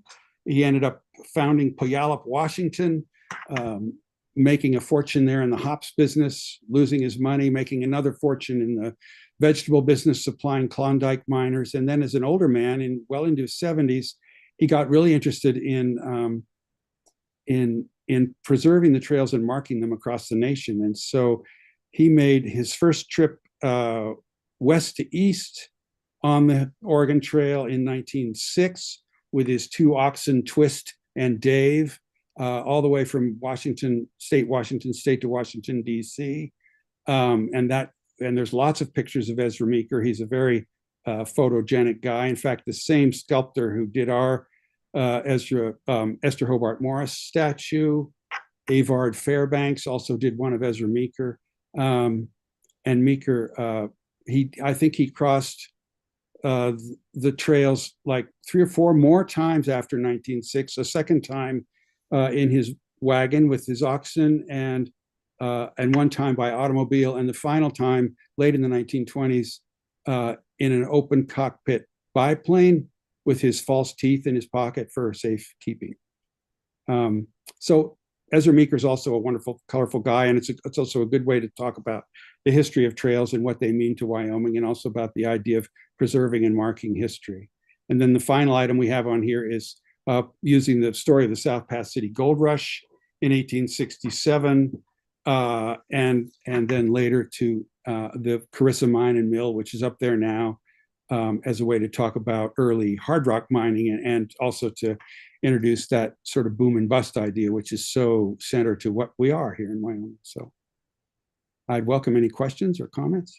Thank you, Tom. So our video team at DI will work really closely with Tom and the Wyoming Historical Society on whichever stories are picked. And we'll go through the details of that, and then we'll come back and say, this is the image that's going to be seen, because we think that that'll pique enough curiosity and draw them into the story and have that connection. So really, we need to pick the stories first, and then we'll work through that creative process. But really excited about these stories. I think Tom and Kylie had a good time looking at stories that are a little different than what are through the other interpretive panels. So excited to hear everybody's thoughts. So, Madam Chairman, I'm not sure, Mr. Ray, that was incredible. That's all just amazing stuff. But it's like you're wanting to torture the subcommittee a little bit by providing 4 examples and expecting us to go to 3. So I'm not sure how we do that, Madam Chairman. I don't know if I can make the motion that we use all 4 and people will just have to stand there in the vault a little bit longer. That would be my deal. Is that even an option? I mean, do we need? I should say, Senator Landon, originally we had 5 of them. We had Johnson County War as one and Potter's Bull in another, but since that seemed to have so much to do with the cattle boom and bust time, they got conflated into a single one. So we were going to bring you 5 of which to choose 3, but Okay. That's which I thought would actually be easier because we had to kick 2 out instead of just 1. right. Madam Chairman, this might be just another bit of the refresher. And I can't remember when this last came in front of you, but basically for the all-in GMP, each of these digital activations as part of that GMP have a certain number of content activations. Okay. And so for the price in the GMP right now, you have paid for 3. It is something, again, at the end of the meeting, if you would like DI to provide information about additional scope with other funding you have available, that we could ask them to come back with an a la carte menu of what it would take to add those elements to the project at this point. Or it wouldn't be, it would likely be phase 5. We right now have 4 phases. Phase 17. So I'll start, and I'm more than happy to be disagreed with. They're all fabulous stories. And I agree that Ezra Meeker was highly photogenic.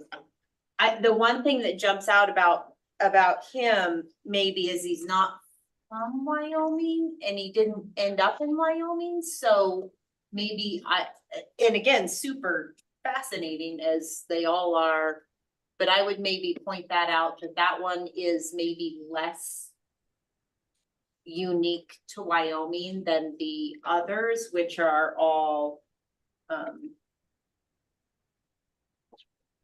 you know, you can't tell any of those other stories about it anywhere except in Wyoming. Should we focus on Twist and Dave? Because I really like that. So I would start with that as maybe him being the candidate to knock out, but again, I'm not married to anyone out. No, I would agree with the same thing. In fact, I was hoping that we would have one, because we're in the governor's portrait area in the Capitol, that would be related to the Capitol and to a governorship or something that's specifically related historically to the Capitol itself. It could be the fight that they had on the floor of the legislature. It could be, but I think we're drifting into storytelling about versus historical components to the Capitol as much as into history, as much as we can tie into it and the vault itself. I mean, so of the most, I like South Pass probably first, and then the Johnson County War. And just a character in Billy Owen, and to me, it's interesting history, but it's not historical history. Yeah. So I'd rather have something on the governors or a governor's family or a historical governor or Carrie or somebody that tells the history of Wyoming versus something that's clever and interesting. That's my 2 cents. So, Madam Chairman, this is such an interesting process. Points well taken on Ezra and mining, et cetera. I actually landed the opposite of where you and Representative Nicholas are. Knowing, how much everyone seems to know about mining in Wyoming, and knowing that we probably reference that somewhere else in the capital even, given the Powder River Basin, et cetera. I think the colorful people who have made this state what it is and occupied the state, to me, that's even more fascinating than just, it feels like to me that we do enough on the Capitol, but that's just me. So my 2 cents. Yeah, I don't disagree with that. Madam Chair, I agree with you on the Ezra Meeker, because most of his story took place outside of Wyoming. And granted, he did a lot for the trail systems, but I think there's other characters that use the trail, whether it was in the Rendezvous era, whether it was in the Pioneer Trail era, that made Wyoming home and were consistent in Wyoming home. But the thing I like about the mining, the early mining, the Johnson County War, and the adventurer is that you hit Wyoming's top 3 economic.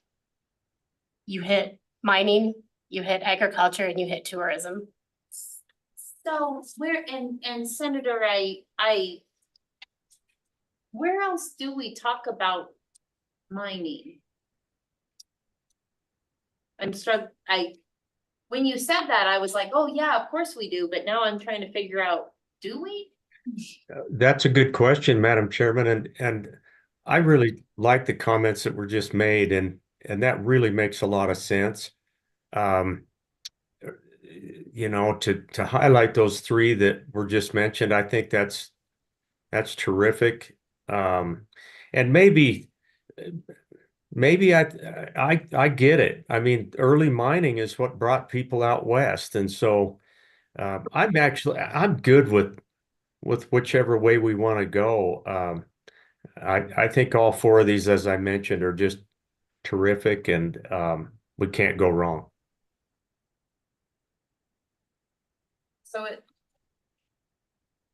it sounds like while I am infinitely intrigued by Ezra Meeker, especially as his persona as the king of hops,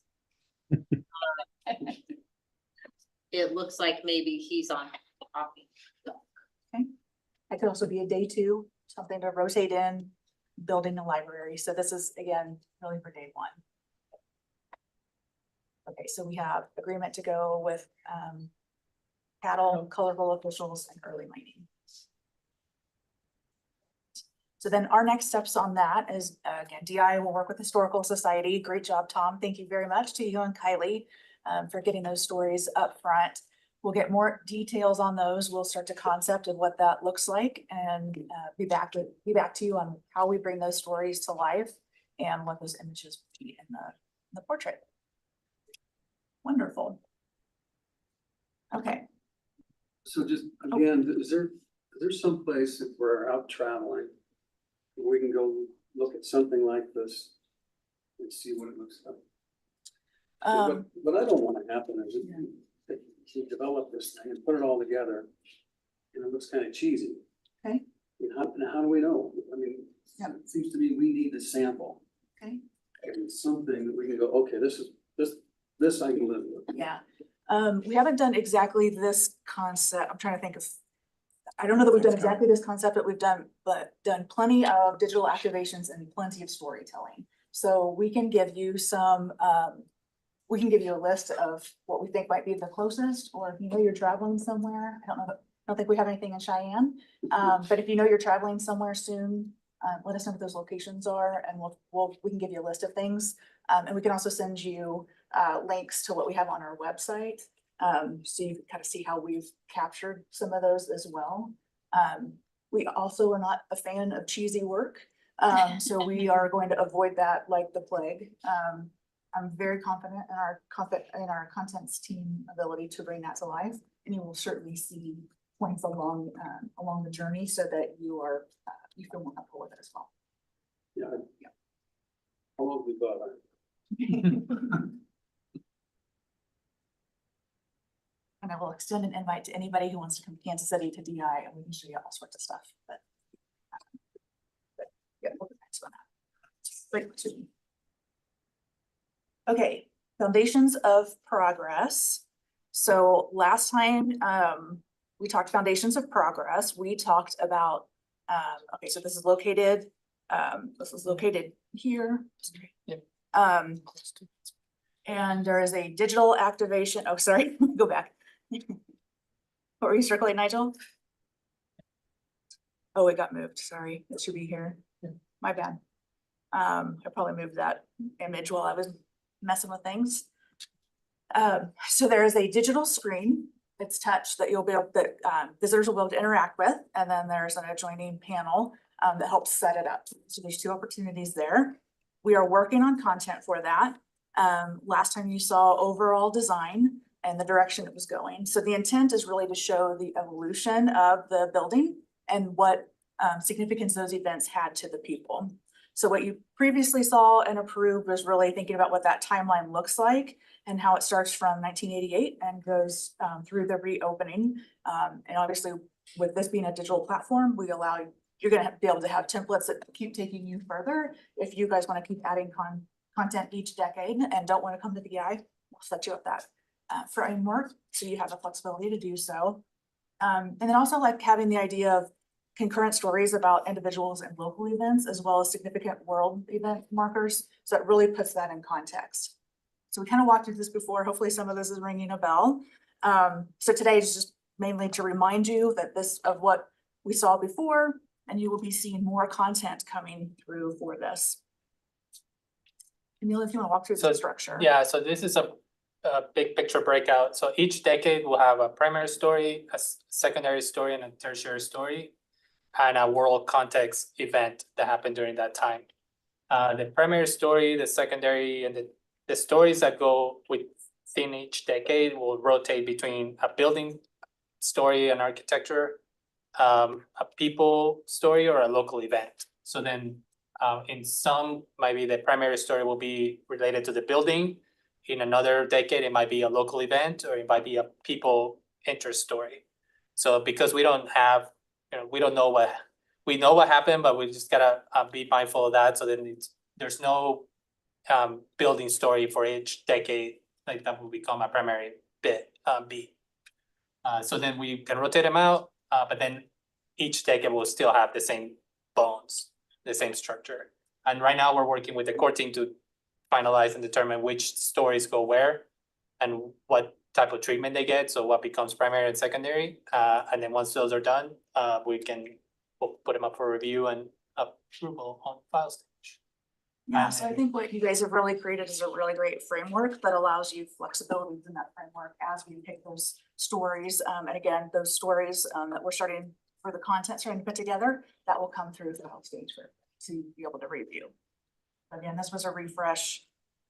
You saw, I think, all of this several months ago. So it's been a little while. We wanted to bring that to the But top of this the shows like the breakout of the big story, medium, secondary story, and tertiary story, and then that in the middle there where it says 1880 will be like that context event of what a big thing happened in the world during that decade.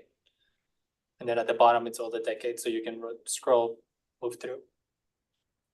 And again, like we said at the beginning, utilizing consistent fonts and colors and hierarchy as we put this together. Great news, I don't have anything for anybody to approve from this decision. Already done that. Great work. Okay, Any questions on that before we move forward to the Constitution kiosk? Awesome. Okay, so this is gonna be outside the, or inside, sorry, the historic Supreme Court. Again, on this one, you have seen this before, we've made some design tweaks to it. But the point is really to allow those visitors to dive in, and look at the Wyoming Constitution. So you saw this previously, so again, this part is a reminder. The intent is that, people can see the replica of the original Constitution, and then next to that, a touchscreen allows them to explore the document in different details. So we have updated the design with the core team, excited to share where that's going, and then we'll talk through what those content topics are. For this particular meeting is really to get any sort of gut reaction, but you will be getting this in final stage to add, so you can have additional time for thinking. Nigel, you want to talk about the kiosk? You're on mute, Go Nigel. to you, Nigel. One of these days you're gonna get it. Good grief. Pretty new technology. The best part of what I said was just before then. Okay, so I don't know if you recall where this was previously, but before it was a completely full cabinet that went all the way to the ground. And it felt too heavy up against the is that the witness stand or the testimony stand? But they needed to be adjacent because the power and the data is drawn from that piece of furniture. So we did a little research and found some just amazing writing desks from the period. And use that as an influence to create this writing desk version, just like the desk that the thing might have been written on in the first place, as our medium to tell the story of the Constitution. So it's much more open. It doesn't feel as weighty and heavy in that space. And it feels like it connects to the balusters in the balcony and the furniture itself and the wood finish and the different stylings that are in the casework of the wood. So it ties much beautifully without being so heavy as it was before.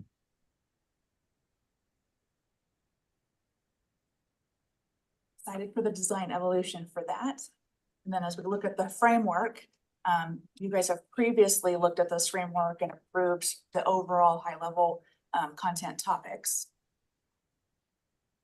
Do you want to walk through those? Yeah, so there's a couple tweaks, but for the most part, yeah, it's the same. The first section at the top is historic constitution, so it's certain amendments that are of historical importance.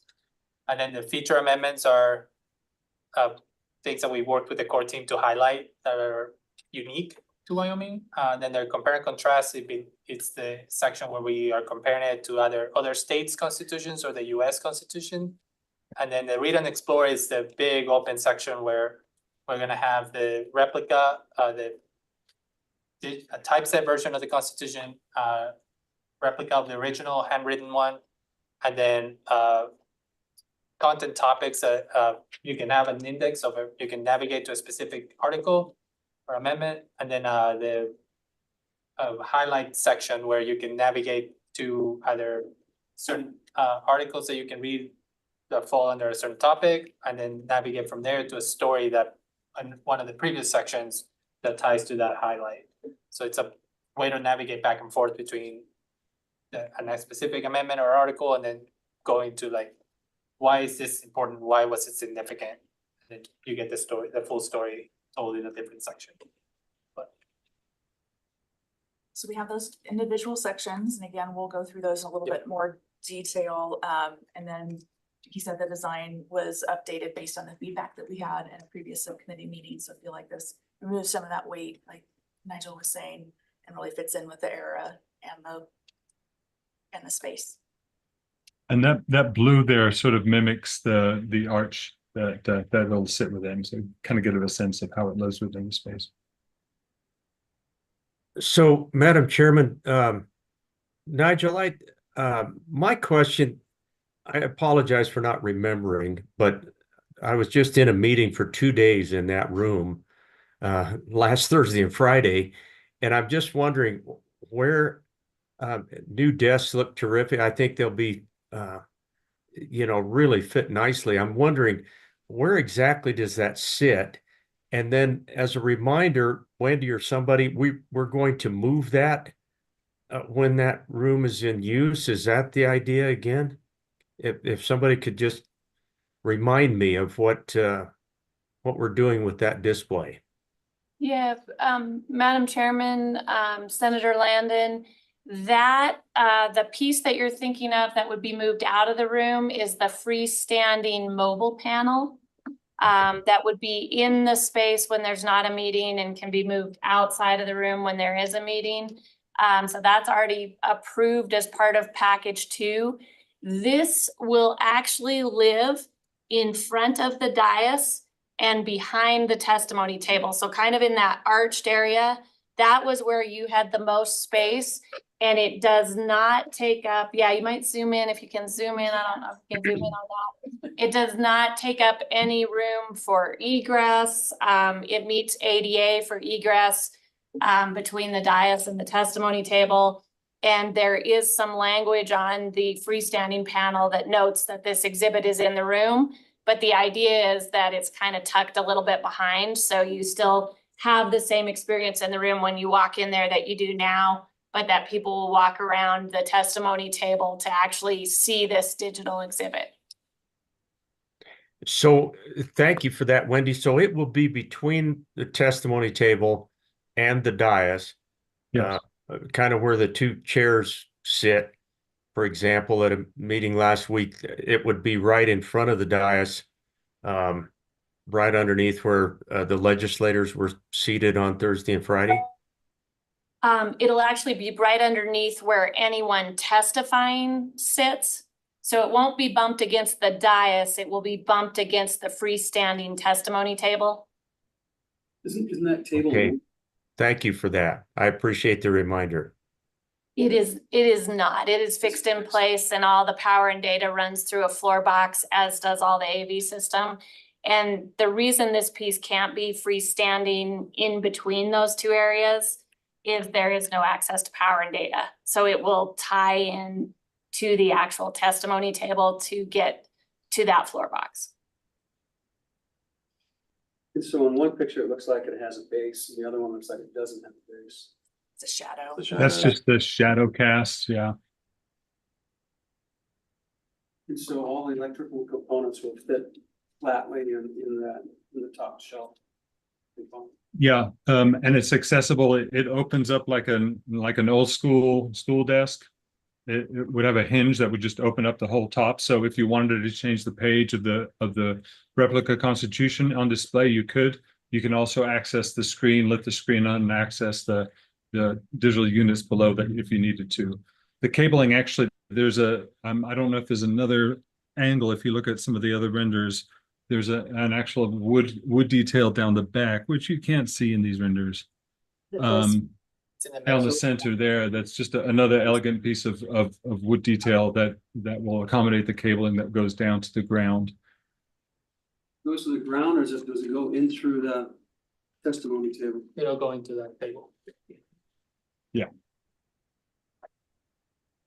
So it will in essence almost be fixed to the table. Right? And Madam Chairman, Representative Nicholas, this is in response to your earlier design feedback that when it was originally fixed to the table, the original design had it very heavy with that same profiling. And this is just kind of a way for it to look more like a freestanding piece of furniture, but it still will have that little wood chase, so to speak, to get power and data to the unit.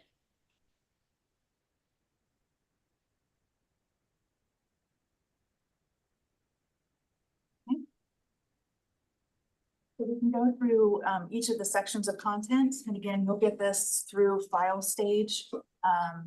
But as we think about those main sections, so it's the overall historic constitution. So looking at the equal political rights, looking at religious liberty, again, looking at equal rights with suffrage, irrigation and water rights, and then the 8 hours of an actual day's work would be one section. And Tom, if I'm butchering any of this, just please step in. I'm not a Wyoming expert. The first 4 of those, yeah, 1, 2, 3, were suggested by the core committee. The last one was the one about the 8 hours. I think we're sort of backing away from that recommendation because it's not clear that Wyoming, that this provision for an 8-hour day for minors, which is in the Constitution, was the first, and those things are kind of hard to trace in other states. So we would probably not do that one, but we would do equal political rights, religious liberty, male and female citizens, equal rights, and irrigation water rights. I think that there may be a later version of this content outline. Apologies. And then looking at featured amendments, Tom?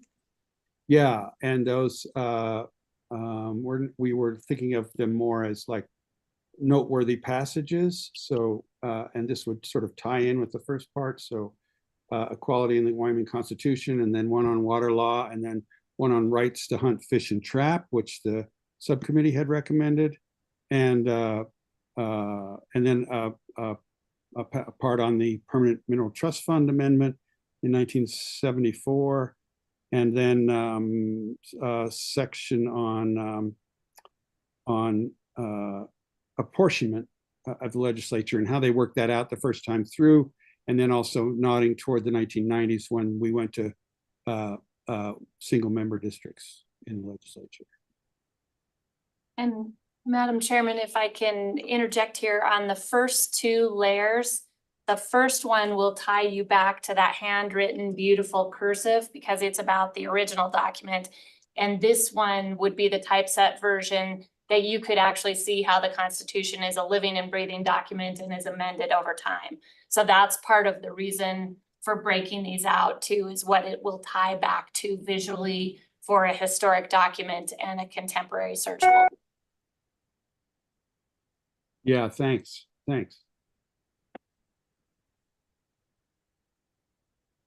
And then a compare and contrast section with a general comparison at the beginning, and then a section about how the fact that we have our 5 elected statewide officials are serve on a number of different committees together, how that is unique to there were 5 states that all wrote their constitutions in 1889, and those were the 2 Dakotas, Montana, Idaho, and Wyoming. And as I understand it, they all 5 have similar provisions in that. And it's an interesting sort of power sharing among those 5 officials in state government. So it makes us a little less hierarchical than other systems of state government.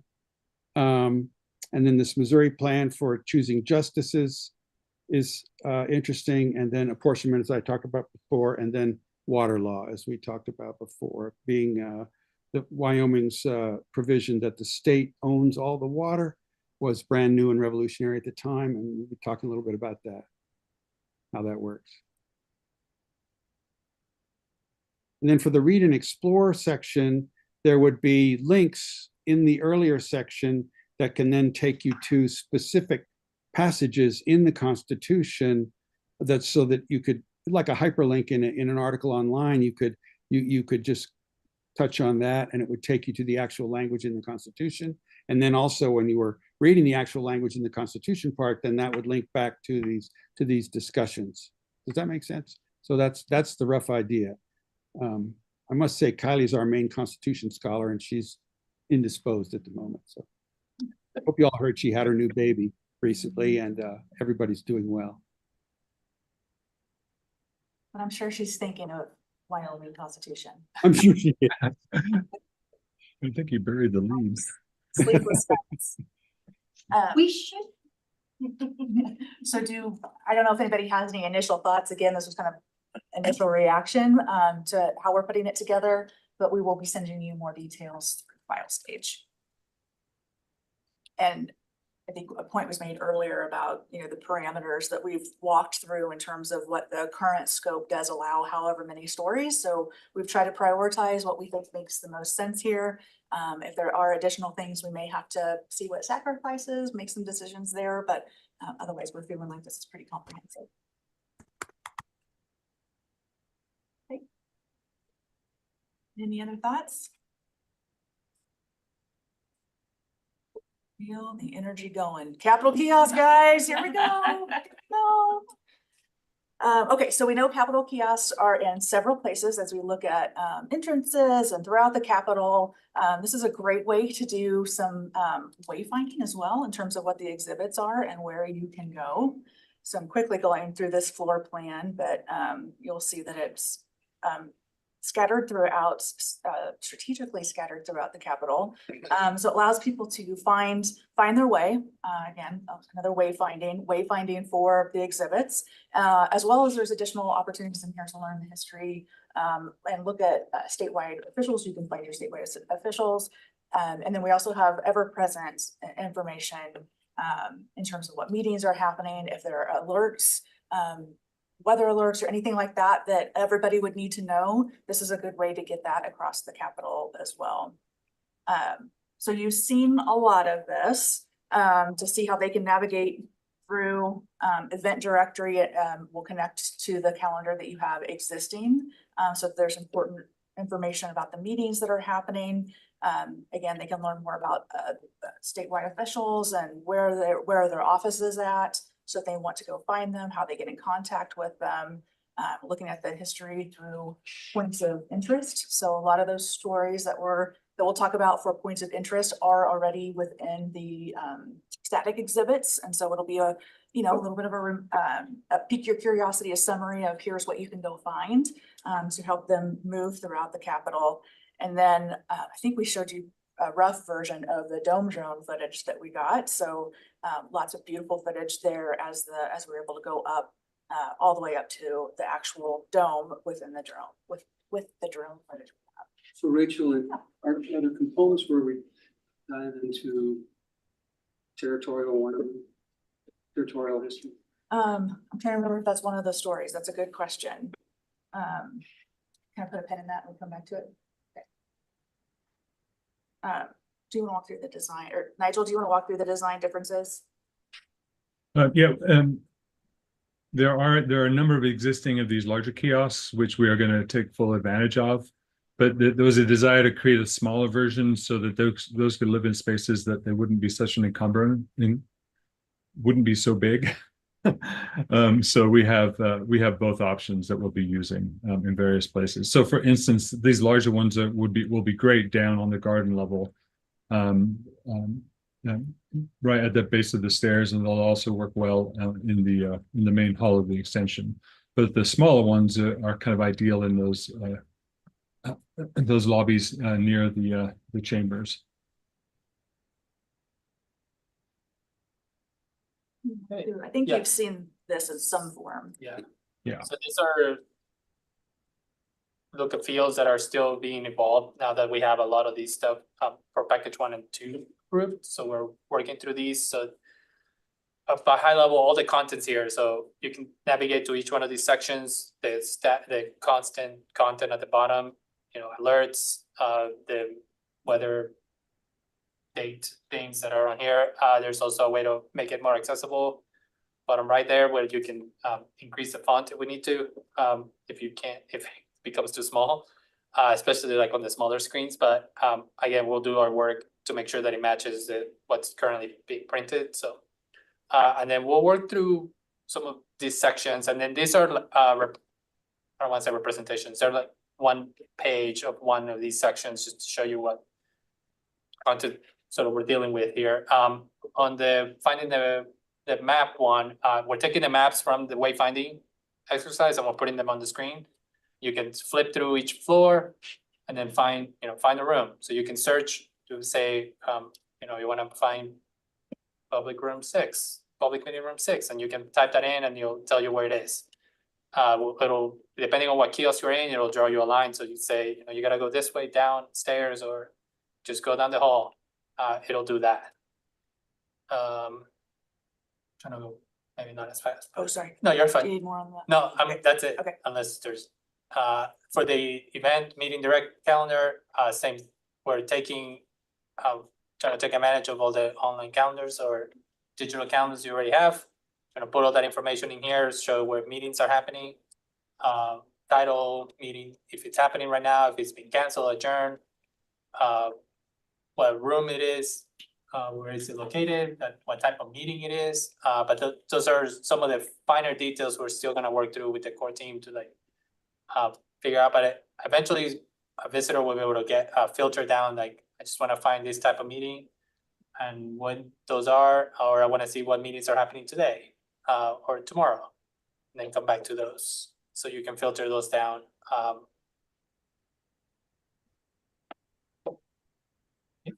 Five government officials, there'll be profiles for state officials.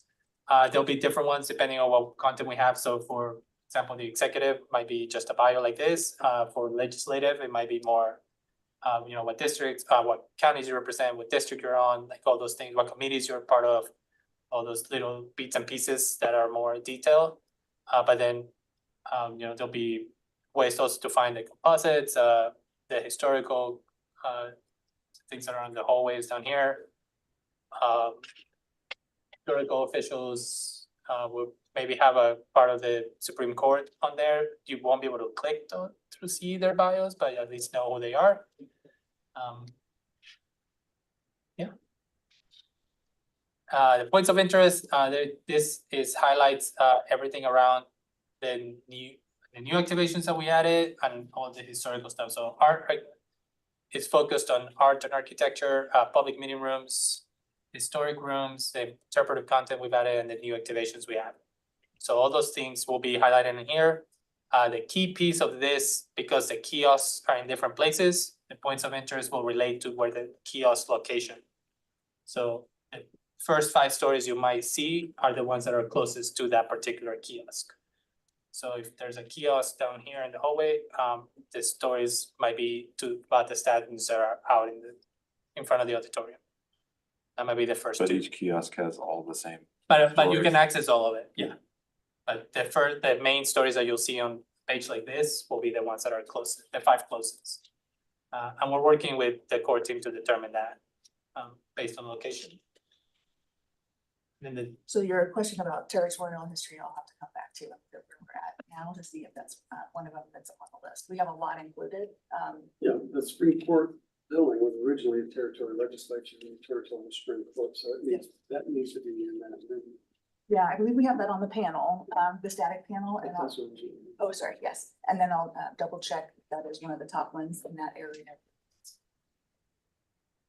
Madam Chairman, Representative Nicholas, and those are already in that package too. If your questions related to territorial, there's a panel that features both the Territorial Council as well as the historic House Chamber and Supreme Court. And then if you think of this points of interest as basically being wayfinding to all of that package to content and digital content, this is kind of your digital wayfinding guide to the exhibit experience. And then what's our current plan for the drones? For where folks can watch it? For example, can you watch it? Could you have the screens that are in the vault also have the drone footages on them? You could almost make it 3D, so you could on both walls. Yeah. That would be pretty cool. Even like this room, if we could have a big screen open during and have the drone footage in here so people could come in, watch it on a big screen against the wall. And just to maximize that, because that's one of the coolest things about.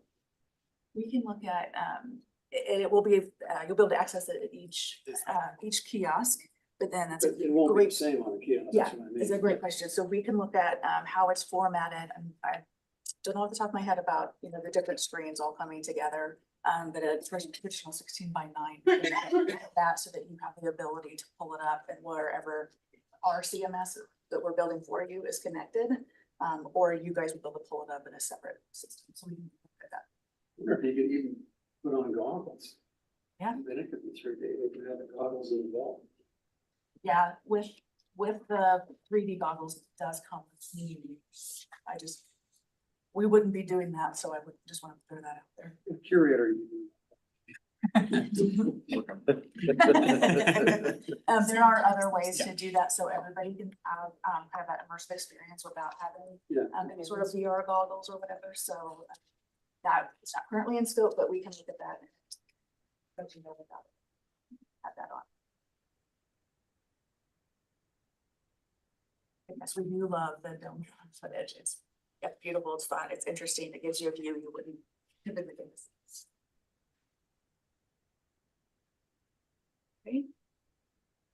Okay. That's all we had for the digital activations for today. So a lot of reminders and more to come. But thank you for the decisions on the stories. So we'll be moving forward with those for portraits of history.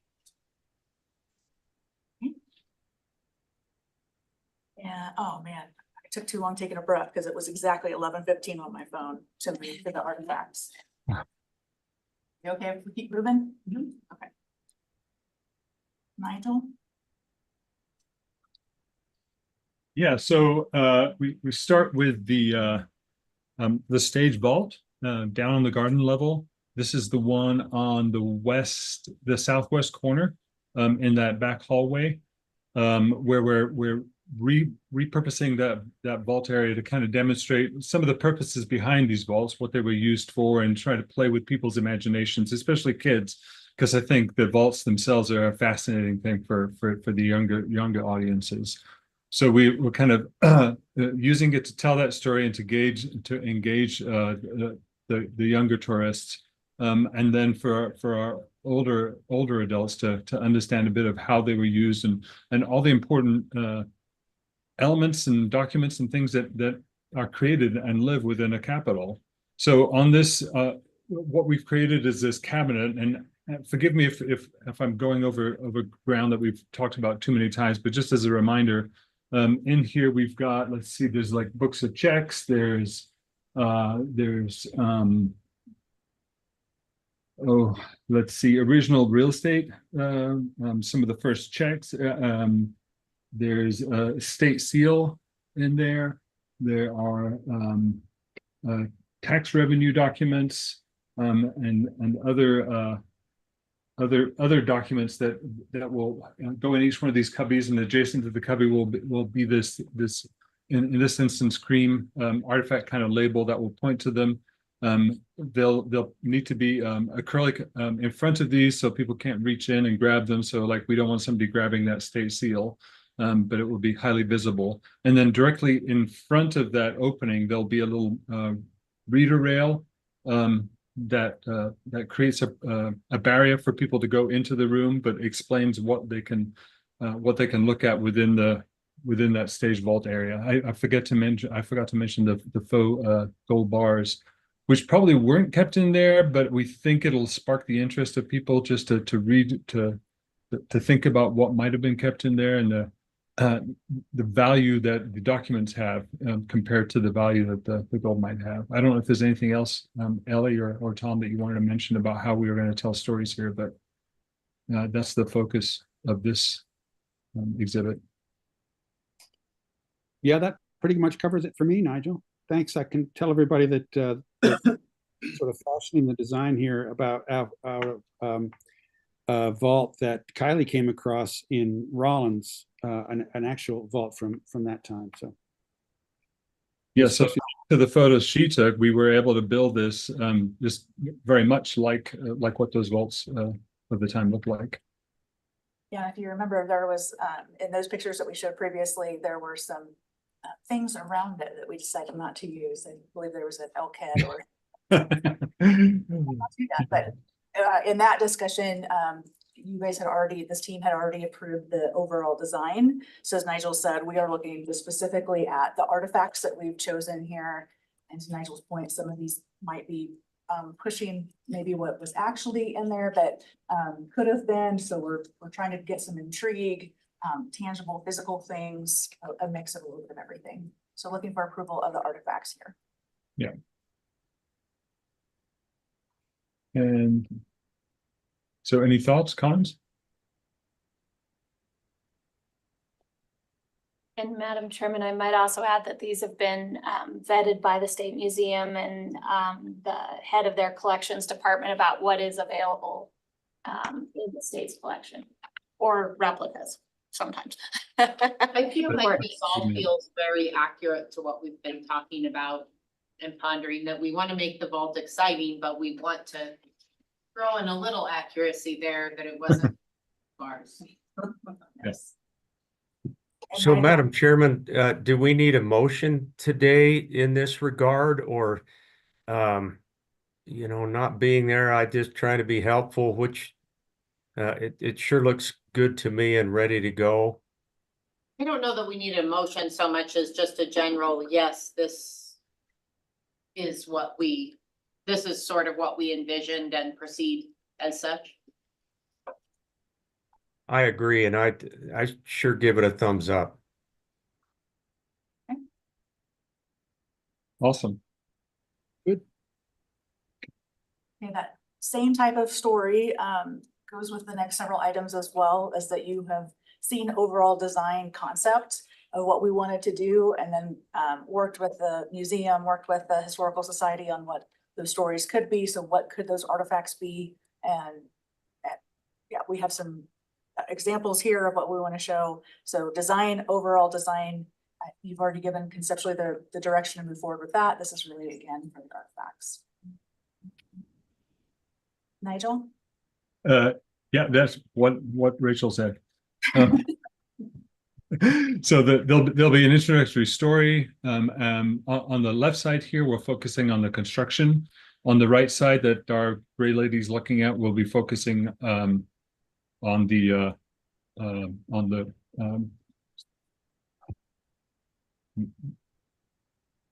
rework, all the new work gone into the building. We're actually looking at a side view of that first vitrine here. If we go to the next page, we can look at the precise objects that are going to be in there. And these are all things that are currently, I think most of them are all currently in the Stamp Museum. The broad axe, the bob and plumb. We were hoping to include the toolbox, which is just fabulous, but it's too big to fit in that space. So we're going to include a really beautiful photo of the toolbox, and then a number of the tools from within the toolbox. So these planes and drill bits and chisels are going to be in display. This hook was used at some locations where they quarried for the stone, and then there's going to be a fragment of that stone, so they can see it in the raw, as well as a hand forged nail. And then if we look at the next page, this is the other vitrine adjacent to the last one, where we focus on the reconstruction and the refurbishment of the building, and then highlighting various objects and locating them at different points within the building, so people get a sense of where these things live. If they were to walk outside the building, they would know where to look to see these objects. And I think, do we have photos of them on the next page? Yeah, we do. So from the pillar, the cornice, the roof plating, all these different elements, some of which are already in there. And like Rachel said earlier, we've worked with the State Museum to make sure that we have access to these and that they have fair representation of the story we're trying to tell. Both of these also include images. Both of these vitrines also include images that help to tell that story and give it context. Is everybody feeling good about the direction of these artifacts? Okay, we'll keep going. And then if you go down to the east end of this hallway, where the governor's niche is, which is directly opposite that larger stage vault, larger vault that we'll be using for the gallery experience. This is where we can focus on the governor's story. It's right adjacent to all those portraits of historic governors, and we're going to try use a fixture from the governor's mansion or the state archives. In this case, we've got a sugar bowl with spoons that we'll display on a shelf. There'll be a little artifact label that talks about that, but then an overarching story above that about the governor and governor's mansion and the other experiences you can have to hear the story about the governors. The artifact itself is designed so it can be swapped out, so that it doesn't have to, it won't live there forever, which gives us a little more freedom about the kind of artifacts that we can display, because some artifacts can't be displayed in a place like this for long, if we want to keep them at their premium quality. So this allows us to show something for a period of time and then swap it out for another object. What's the story of the sugar bowl? What is the story of the sugar? Ellie, do you have any details about that story? Or Tom, I don't know if either of you do. I don't know. I have, I don't know any story with the sugar bowl. I think Kylie and Kevin worked on that. Yeah, and- Both enjoyed. Museum, right? It's Yes. really cool. I Yes, think it I've is. seen Museum, Yeah, yes. Madam Chairman, that's one of the pieces that's currently on exhibit in the Capitol exhibit in the State Museum. And that was Jennifer's pick, because initially there was part of the Silver Service referenced for inclusion in that niche, which isn't connected to the governor, but this was actually used by Governor Morgan, who was the only governor to serve as acting governor twice. But so that is a piece directly connected to a governor. And I think the other piece is just to stress the connection, especially in my role working with the historic governor's mansion, and for future pieces to pull those in. But that's the extent of what I know about the sugar bowl. So the main panel, the headline and the copy there will be fixed, and that'll talk about the governor's mansion, you said, and then it's just the artifact that will cycle through. So it's interesting because there's no such thing as a governor's mansion. It's never been a mansion. It's a faux word. You ought to say governor's residence. Representative Nicholas, I respectfully disagree with you. I do think the historical governor's mansion is a mansion. And Madam Chairman, to be clear, that would be the connection that Nathan would make as the curator, is not with the current resident for things on display, but the historic site, the historic governor's mansion that's part of state parks and cultural resources, that would be a linkage within their own agency to be able to share artifacts. And then Madam Chairman and Representative Nicholas, something else we've discussed with Nathan on board is cycling. You know, they do the Tinsel Christmas display during the holidays, you know, kind of finding these curated times to refresh the artifacts so they don't feel stagnant or stale after a period of time. So there's some things that Nathan will start working on to switch out. And hopefully we'll work with DI on some templates for Nathan to use, so it feels like it's a consistent design experience as he switches out artifacts throughout the year. I like to call out is week 2 when Nathan got put on the spot and delivered. Very nice. I think this is a great example that highlights our strategy throughout the exhibit to include things that broaden the horizon of our tourists beyond the walls of the Capitol to other experiences they can have throughout Cheyenne. Well, on that, Nigel, what's the short order cook menu for? That's on the next page down. One more. That's inside. I'm sorry, go on. No, go ahead, Nigel. No, what is? Okay. And just opposite those 2 vitrines we looked at a little while about the construction and restoration of the Capitol, is a short hallway that is basically where the caretaker lived. So we're using the little niche within there to tell the caretaker story and focusing. And Ellie, I'm going to have to lean in on you on how we tell this about this story. But it's basically about the family that lived there and the daughter. Who had this medallion and had a journal that she told stories about her experience living there.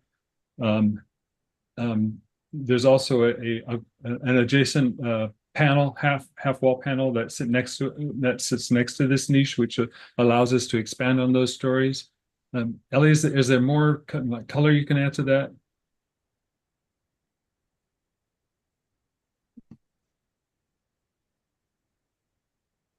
Can everyone hear me? Yep. Yes. Oh, I'm so sorry. I've been having technical difficulties over here. I apologize.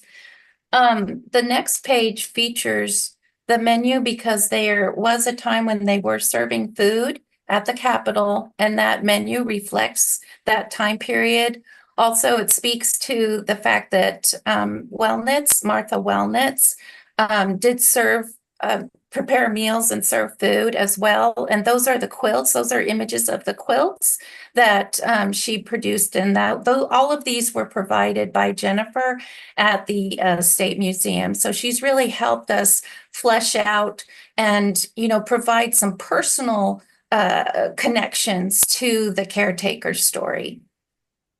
And Madam Chairman, you might recall, just to kind of link this back into package 2 on the static exhibits, is right across from that area will be a freestanding mobile panel. And you might remember the cool coal chute stories that are on that panel, as well as when you go back to the coal chute stories.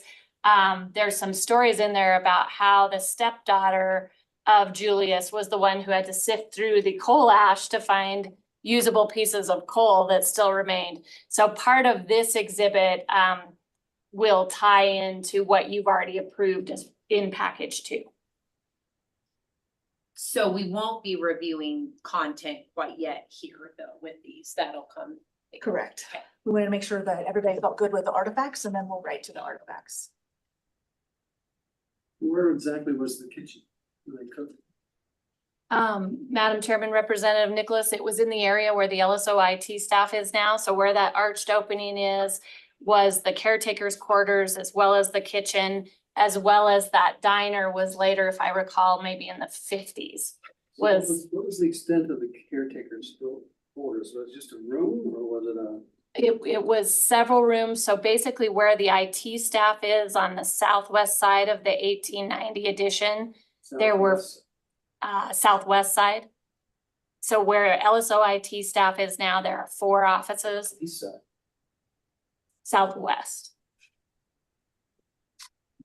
Yeah, so Basement?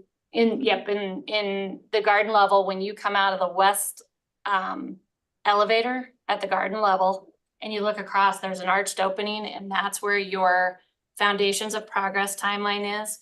In that actual arched opening, that is where the niche is, and there'll be a half wall panel plus the what we've been calling basically a vitrine within the niche that will show some of these artifacts. And there's just several multi-layered stories that can be told there. The actual kitchen was in what the corridor is now of the 1890 hallway on the blueprints from that era. There was, over time as building use changed, it's shown, yeah, it had moved different places. And then eventually over to effectively where we are sitting now, when there was a cafeteria a little bit out in the corridor. Yeah. I used to eat there all the time. Yeah, good hamburgers. The other fun thing, well, I shouldn't say fun. And Julius Wentz died tragically at the Capitol. It actually is a bad story, but there are some ghost stories that are told about Julius. And while they may not make it to the actual exhibit panel, when we did the focus groups that DI led with different ages of students, man, those high school students, and I'm looking at Jay and Mary, before we ever even brought up ghost stories, they said, can you tell us some ghost stories in the Capitol? And so there's some kind of fun tie-ins to the caretaker that are kind of not necessarily factual, but get you excited and say, like, somebody actually lived in the Capitol. So there's some nice tie-ins there as well. We may or may not hide them as Easter eggs in the kiosk. There may be a rotten banana. They may already live in the kiosk. Okay, any thoughts, questions, feedback on caretaker's niche? Okay. All right, excellent. Thanks, Nigel. Yeah, thank you, everyone. Ashley? Couldn't read it. What's the date on that? And looks like it's dated. Oh, I can't zoom in on this one, but we can get you that. It's not a menu, it's a page, yeah. It might need a little work. It's not a menu, it's like a slang dictionary from Reminisce magazine. The real gem is the photo, so. I like the coffee ring though. Okay.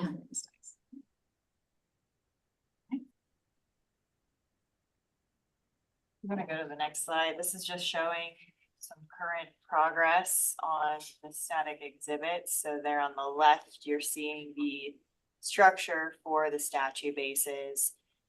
The middle and the right photo go together. So the double mobile panel base, we've partnered with Carly Woods, who's done a lot of work here in the Capitol. And then there on the right, those acrylic panels will set on top of that will house all of the content that we've been going through.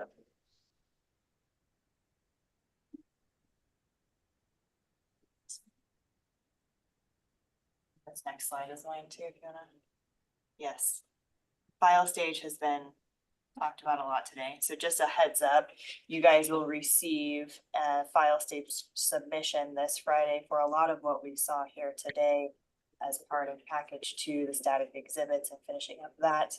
And then just in the future, like we talked about, content development, UI, UX for the digital exhibits, and then the civics lab after that.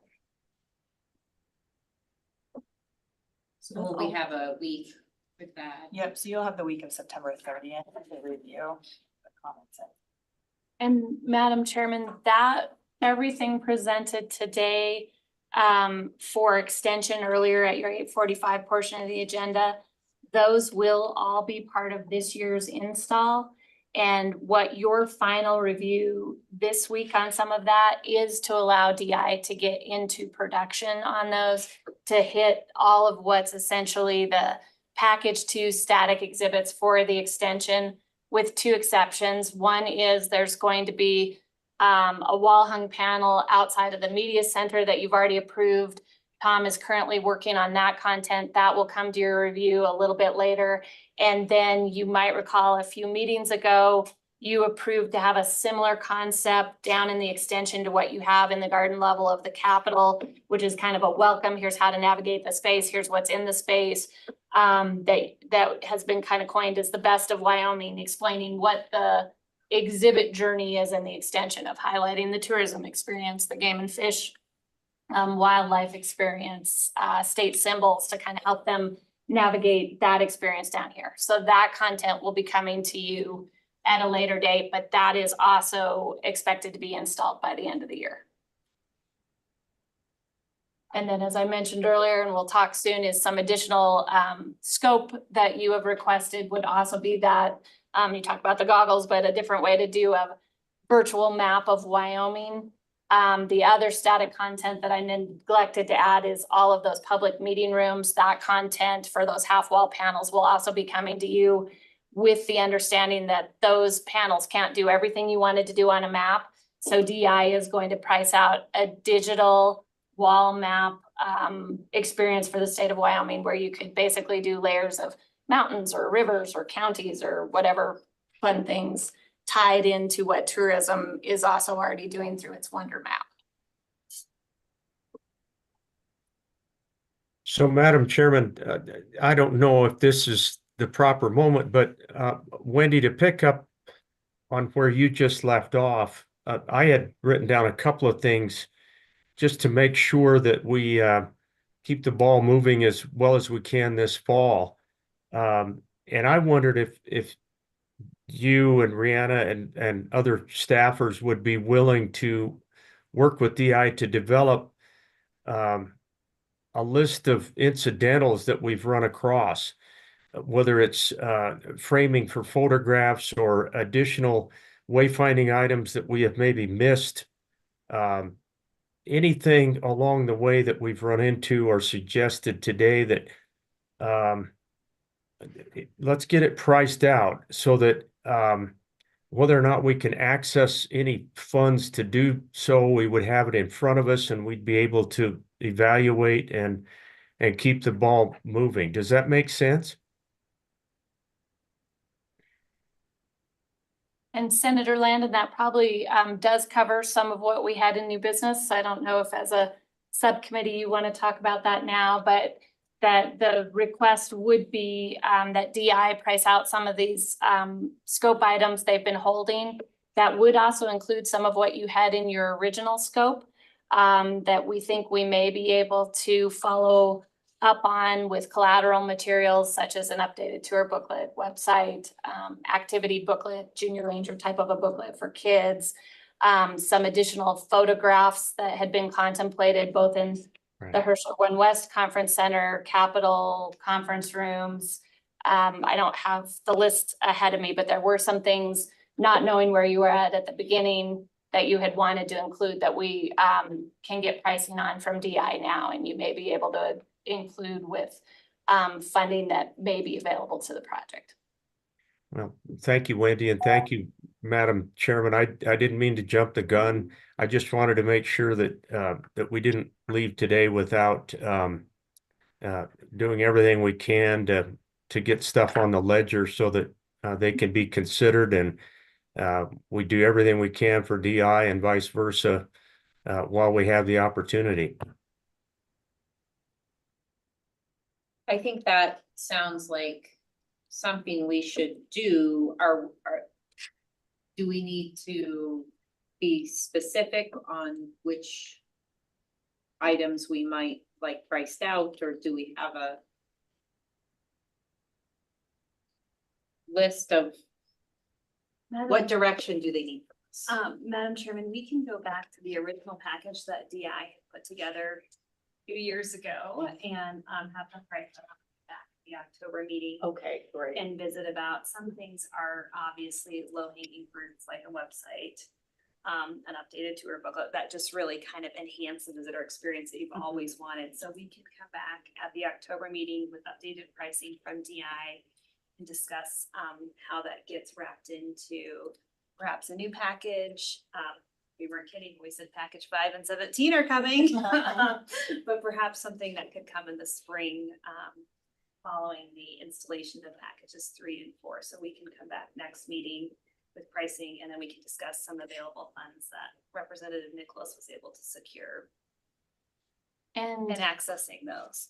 And Madam Chairman, we have also been keeping track at your meetings when you've said it would be nice to have this, and DI has said that is not in your scope. Yeah. So we have a list of those, like the virtual map of Wyoming, and I'd have to go back and look, but there've been kind of some items that is like, this would be nice to have. It's not currently in scope. Let's see where we end up. We'll confirm lists together and yes. Great.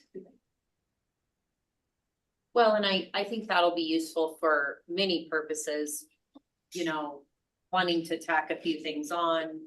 But also, I'm finding that a lot of the questions I'm getting, aren't you doing this too? And, so it's, well, we were going to, but it's so I think that'll be really. And please, members of the subcommittee, if there's things that you're remembering or you're getting questions asked about, what we'll have DI do is kind of an a la carte menu of things that you can look at. Yeah, Madam Chairman, I think the term that was used was parking lot.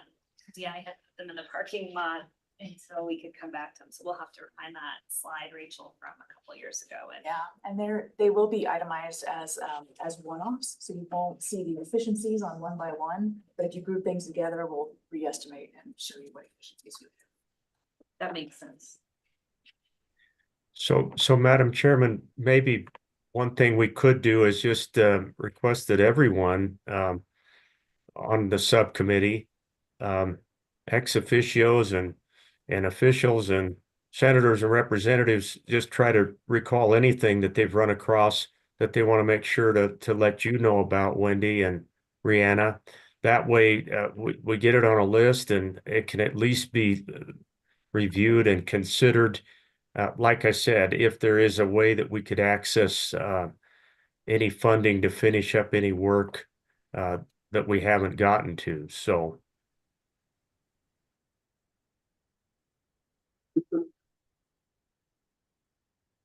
We're gonna be lucky to protect the funds we've got.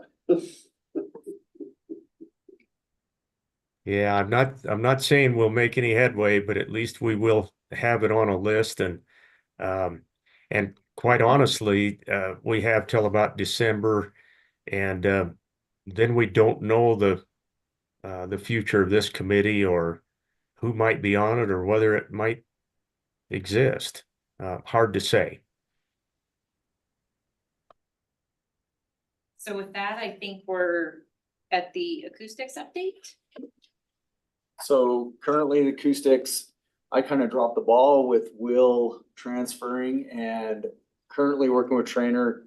Should have scope defined, and next committee meeting, we should have a 25 SD set of documents to review. So we'll have more information as we get into the next meeting. And I do think that's something that we'll hear a lot of questions about come session, so. We should have quite a bit of information by then. Any other questions on acoustics?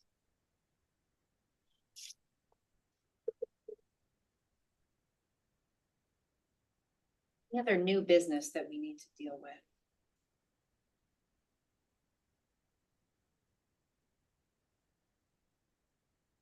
Moving on to public comment. Oh.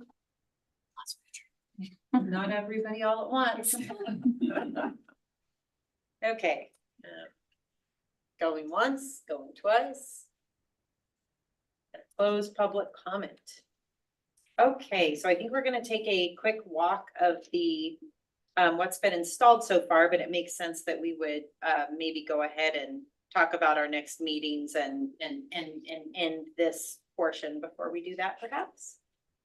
So it looks like we have confirmed meeting dates on October 17th and November 14th.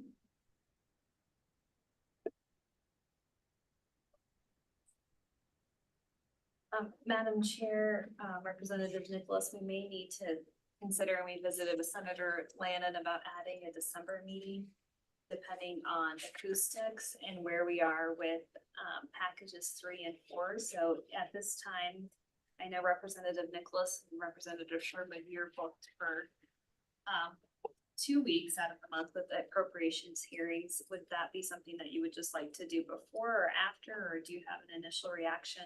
Putting you on the spot. Which weeks are JC? I believe they begin on December 9th. So I think what's throwing everybody's calendaring off is how late Thanksgiving is this year. So it's a very late Thanksgiving, which then bumps everything up, and then. So I believe appropriations hearings are, just 1 week. So they're December 9th through the 13th. So, have a week after.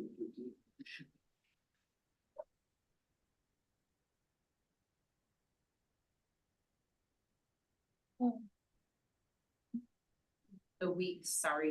December 16th, 17th, or 18th. That's a Monday, Tuesday, or Wednesday. Senator Landon, do you have any reaction to those dates? Master planning group meets on 2 on the 18th, so we could do it in the morning.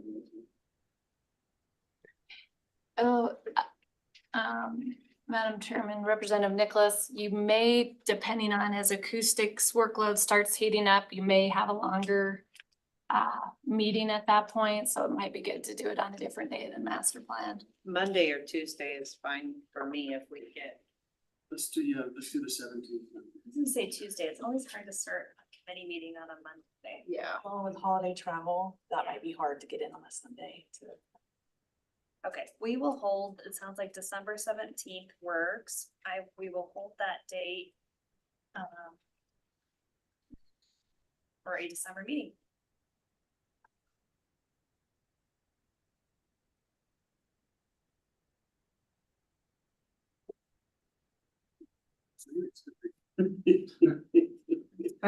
For various things.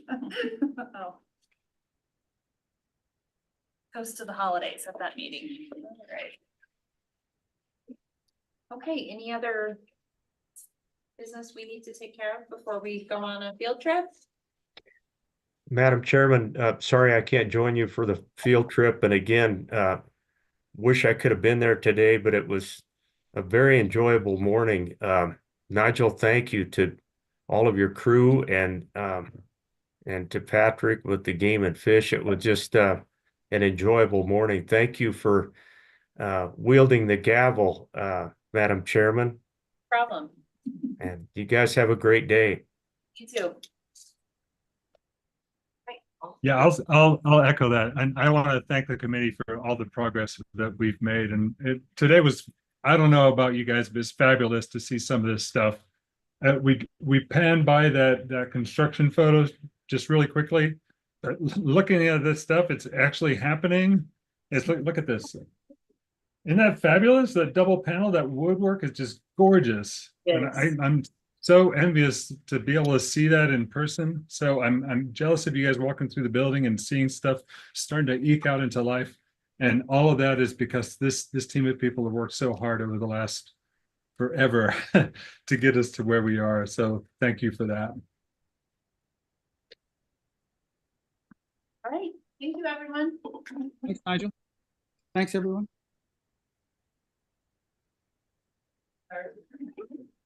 So Ashley has a path. Do you want to kind of announce